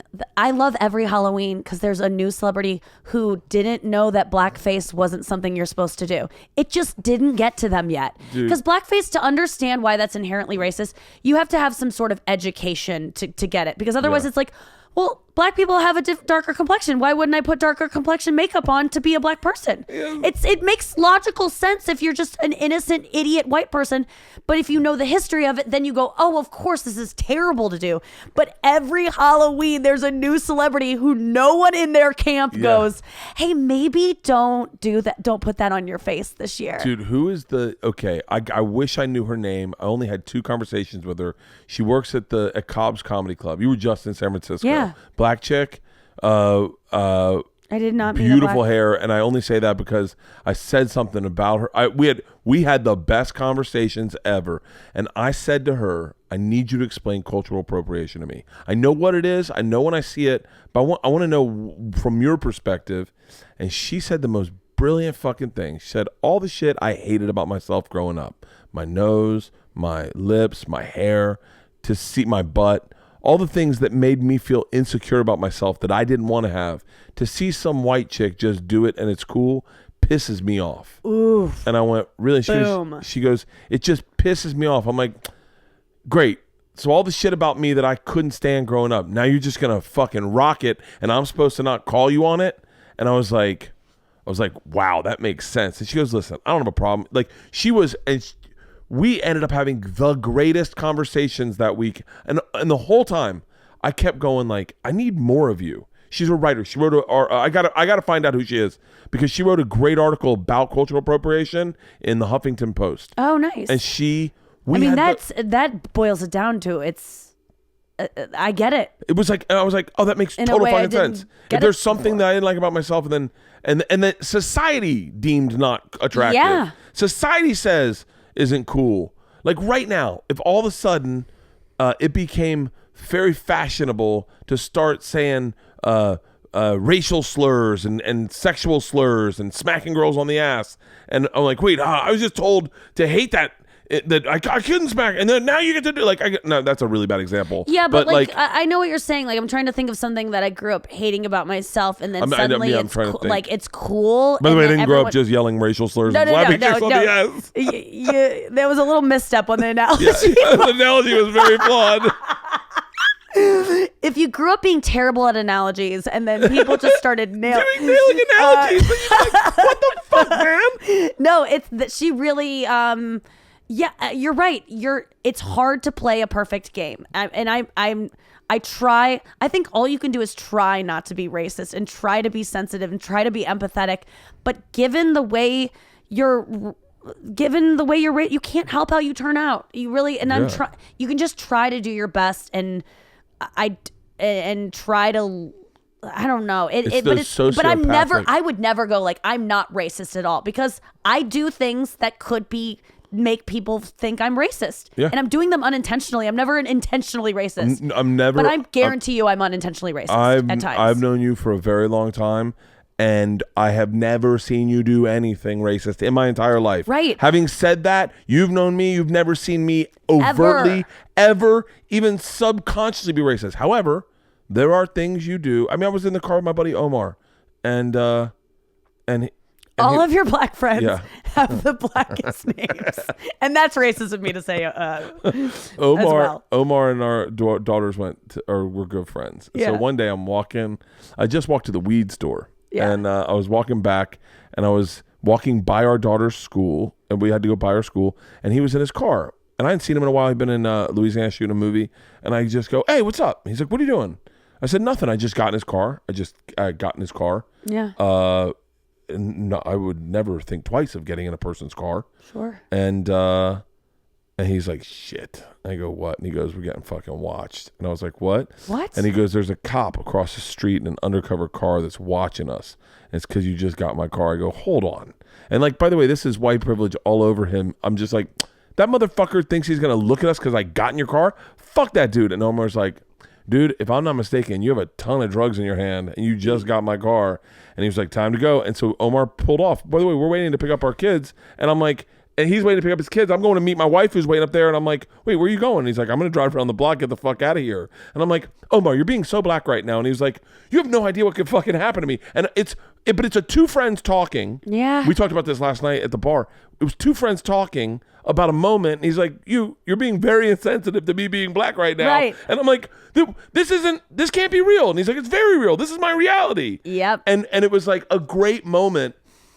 Dude, Omar's been a lot of, I'm very lucky. I think I say that very often. I'm very lucky to have friends who are in like the situation with, you're very vocal about the Me Too and about women's rights and stuff.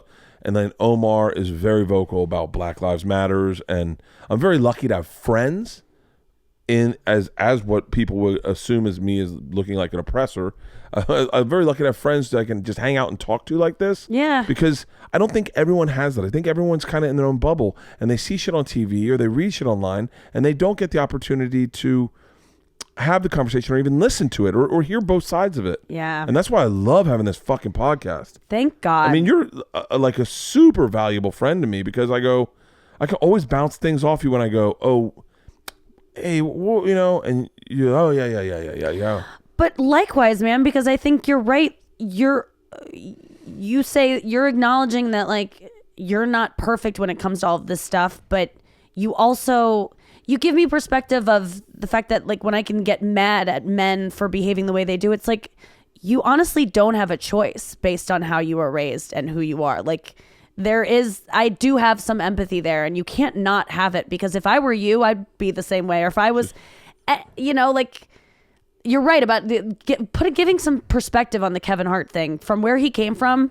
It's honestly a pretty progressive bit to do. His dad was a crack addict.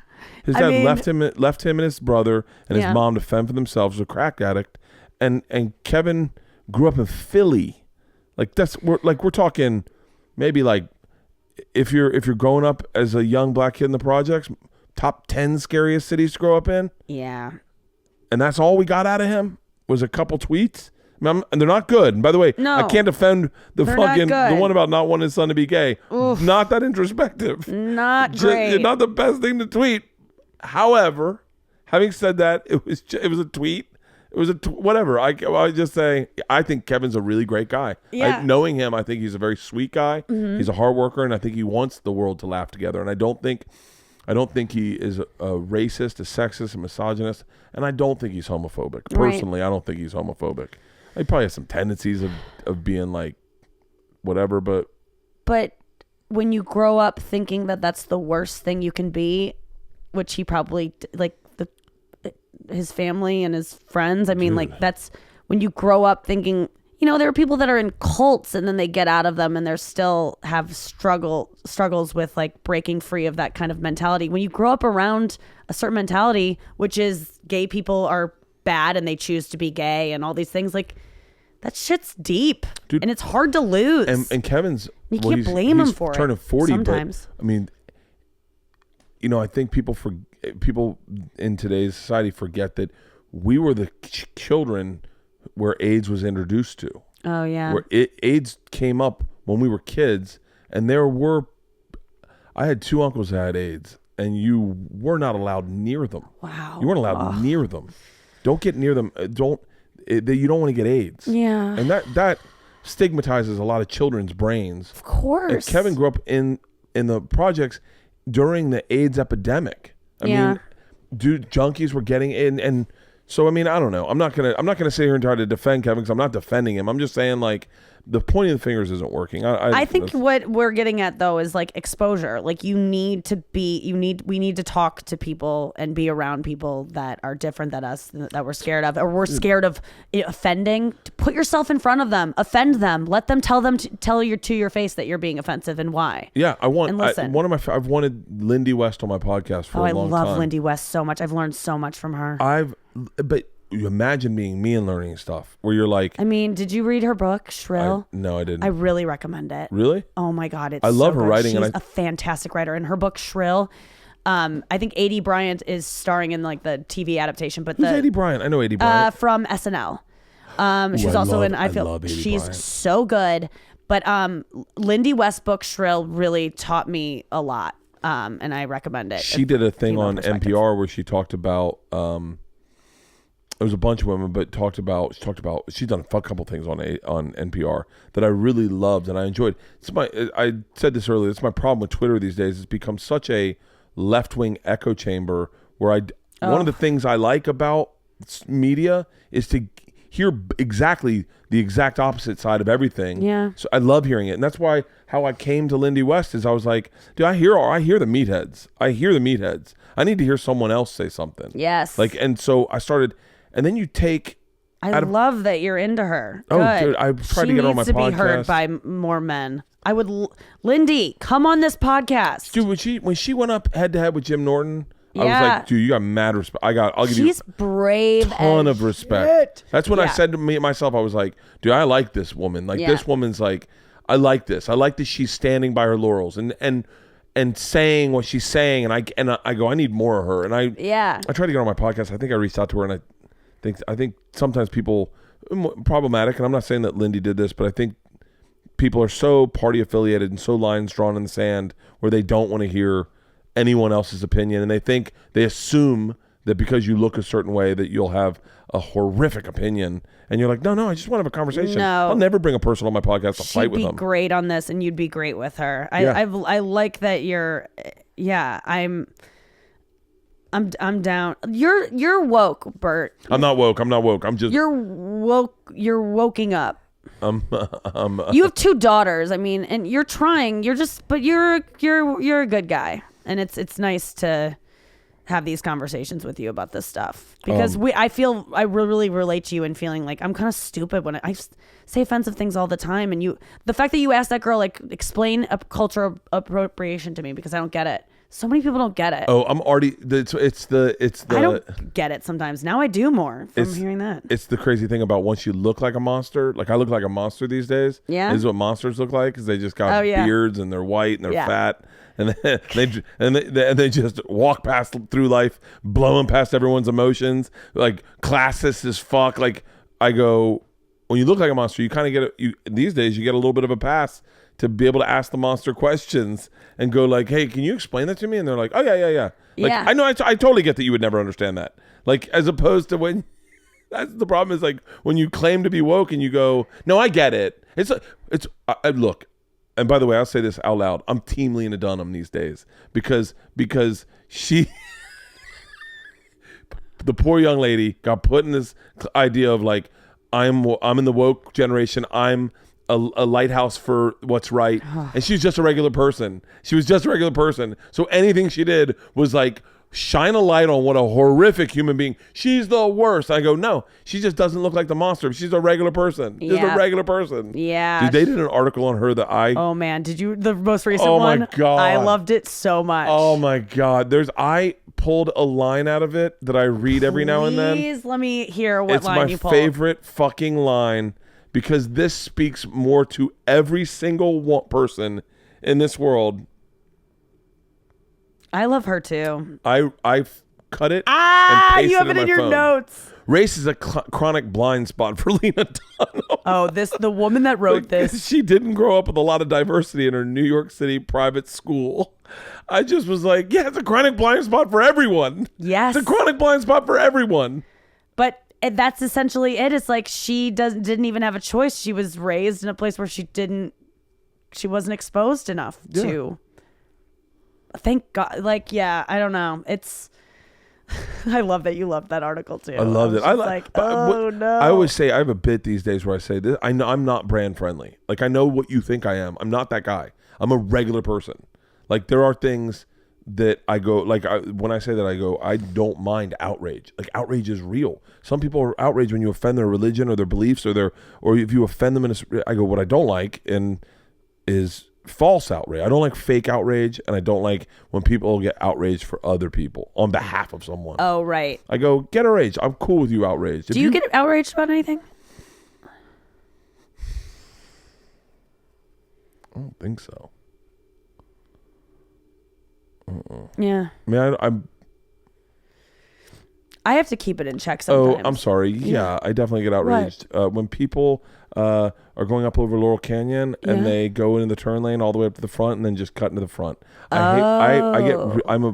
This is one of the things Leanne said about me. I'm a big rule follower, especially when it comes to traffic. I'm a big rule follower with lines. When people cut lines, I sizzle inside. Well, what about when go to the airport and you're running late, right? Yeah. And there's a huge line to check your bags and it's 45 minutes before your flight, or it's an hour, and you know that, like, me personally or another person? You, like, something in your day has just gone wrong and you're late. Do you ever appeal to the line and say, may I please cut in front? I'm so sorry. My flight is late. I hate that I'm doing this, but I need to cut the line. Or if you're in that line, do you ever feel bad for that person that's clearly very late and just had a bad morning, and do you let them go? I don't have any problem with anyone who's running late. I go, if I'm there early, of course, please go. Yes. Please go, 100%. I have set my life up so that will never happen to me. Really? First of all, this you saying this gave me so much anxiety, internal anxiety. I know. Because I'm clear. I only fly American. I'm the top of the list of priority on American, and I only fly first class, so that if any of this ever happens, I'm in the either priority lane, TSA pre-check, clear. I'm on one of those lanes. I'm in all those too, and it's happened to me. Oh my God. Have you gone out of JFK recently? That priority line is backing up. It is a long priority line. And if you don't get your bags checked 45 minutes before your flight, they ain't getting on the flight, and you ain't getting on that flight. And I have played it too cool, being like, I'll be priority. There's no one there. Yeah. And then it's backed up, and you're screwed. Oh, I get there. I always get to the airport 2 hours ahead of time. That's what I'm going back on that plan, because I've been cutting it too close, because I've had that clear and that TSA pre, and I think I'm good to go. And I've missed a couple flights lately because it's embarrassing. I am hardcore. That I have no problem. Well, I'll tell you what gives me anxiety right now is I'm in a group that I board in a different entrance than everyone else. So I go through a different entrance. How did you get that? You gotta fly a lot. Like, everyone goes, oh, I fly a lot. Okay. I fly a lot. Your flagship. Oh yeah. Okay. And so, but can you pay for flagship? What? You gotta be invited. You gotta be invited? Yeah. And so, I'm dying for that flagship entrance. So the other day, what goes on in there? Yeah, it's pretty nice. It's pretty nice. Are you greeted by snacks immediately? I'm greeted by Tony. Tony says hi to me every day. What's up, Bert? How you doing, Tony? I've had him out to the store, introduced him to all the guys. Oh, yeah. My God. Tony's the best. And what a dream. And then does someone take you to security? So Tony will walk me up and then walk me to the front of the line. and then when I drop my bags off, then he takes my ID and my boarding pass, and he walks me to the front of the line, shows it to them with his badge, and then he goes in front of everyone that's putting their bags on, and then puts his bag on, puts my bag on for me, takes my jacket, puts my jacket on. I give him a hug. I go, I'll see you next week. Oh my God, I can't wait. How have you? Have you just been on the road for? You never take a break from the road? How do you get all these miles? I never take a break. And Travel Channel. Travel Channel was ridiculous. Okay. Travel Channel was and here's the other big caveat is I fly, every year I fly Europe, Australia, Asia, whatever for stand up, and I fly first class. So I pay those. I pay the tickets that are the ridiculous price tickets. I pay for them. I'm gonna get there. And then once you do that, then I think you gotta a lot of what status is on the airlines these days is flying with money, like paying for actually paying for it. Yeah, actually paying for it. I went up one time through security, and I won't say it's Tony. I don't know who it was, but this woman, he walked me to the front of the line, and this woman said, "I'm sorry, where do you think you're going?" And he goes, "Oh, I'm sorry. I'm moving him to the front of the line." She goes, "This is the first class line." And he goes, "Yeah, I know. He flies a lot." And she goes, "I fly a lot." And he goes, "He flies so much, I know his name." And he goes, "Do I know your name?" And she went, "No." And he goes, "That's how much he flies." And then he walked me past. I had one time. Oh, what do you feel in that moment? I always feel when I do clear and they bring you to the front of the TSA pre, I feel like it's okay. I can just get in. Like I did clear one time. And this woman, by the way, there's a weird thing that happens to women when they get older. Their heads get bigger. You ever notice that? Well, a lot of women get injections in their face. That makes their heads get bigger. This woman did this. Yeah, that's it. And she looked like a lion. And yeah, that's plastic surgery. She went. The clear lady took me to the front. There was a period where I stopped going through. I stopped going through flagship because I was like, you know what? I just feel like I felt like I was losing touch with being a regular traveler. Sure. In my head, I was like, I'm losing touch with. It's an extra 5 minutes. I'm gonna wait in line. Let's just get back to my roots. Sometimes I was like, you know what? I feel bad. It's embarrassing. And so then I got clear, and because I was doing. The other thing is, I say this also is that I used to always go through Terminal 4. Where flagship is, and then American overtook Terminal 5. Yeah. And there's a clear there, so I go through clear, and this woman goes, "Excuse me, why is he going to the front of the line?" And the woman goes, "Oh, he's clear." She goes, "I know, but we're waiting in line." And he goes, "I know, but he pays." And then I said to her, she goes, "What is that?" And I said, "Ma'am, you can pay for it as well. It's just a service you pay for, so that when you get to the airport, you can go to the front of the line." And I said, "It's open to everyone. I just have purchased it." And I go, "It's called Clear. You should check into it." Yeah. And so then, and I wasn't being rude. No one was being rude to her. And then we get our bags, and she goes, we get our bags. It's been now 2 minutes since we've spoken. And we get to the other side, and she goes, "So you're telling me that if I pay for a service, I can be absolutely rude to everyone?" And I went, "Excuse me?" I go, "I'm sorry, was I rude to you?" And she goes, "No, you weren't. But like 3 people did that in front of you." And I was like, "I know, but that wasn't me. Those were 3 people in front of me." She goes, "I know, but after the fourth one, it starts to build up, and you're going to get this." And I went, "Yeah, but I thought I was really respectful to you." And her husband's like, she's having a rough day. And I go, and in my head I was like, it's not my fault. Like you can buy the service too. Yes. I know exactly what but I always feel that way doing Clear, because sometimes the line is short and you cut in front of a short line.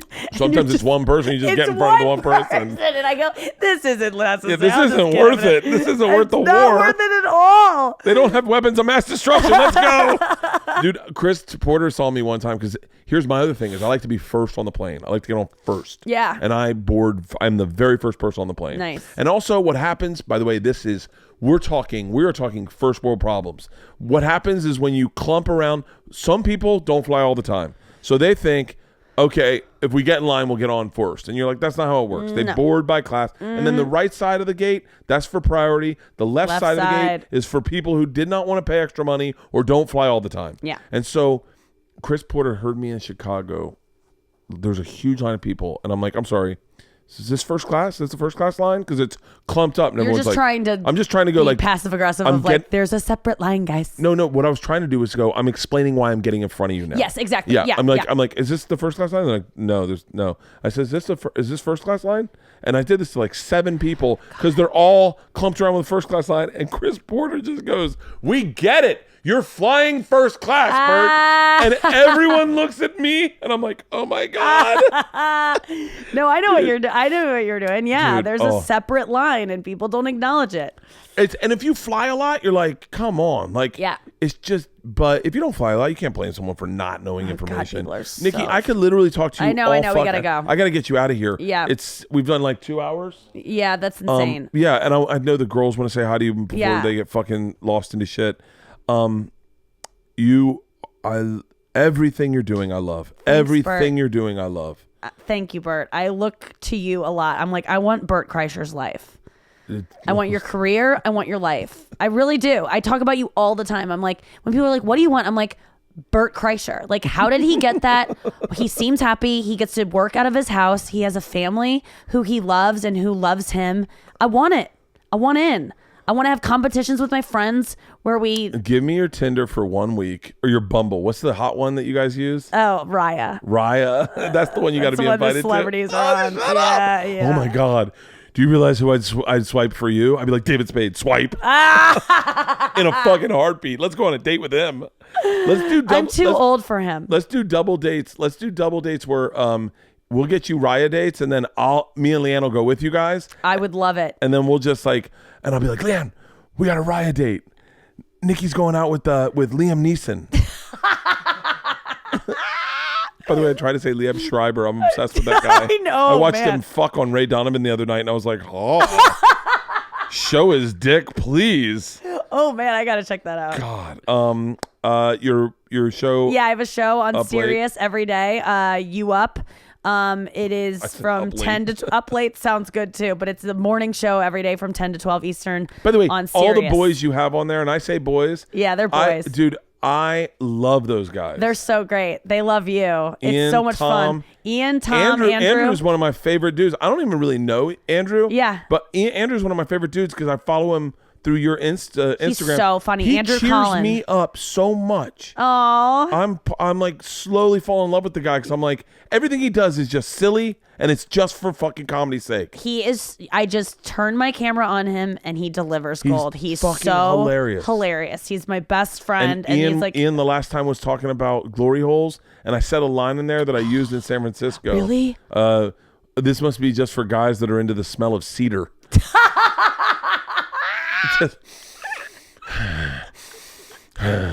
But yeah, Ian Fidance, Tom Takar, Andrew Collin, those are my boys.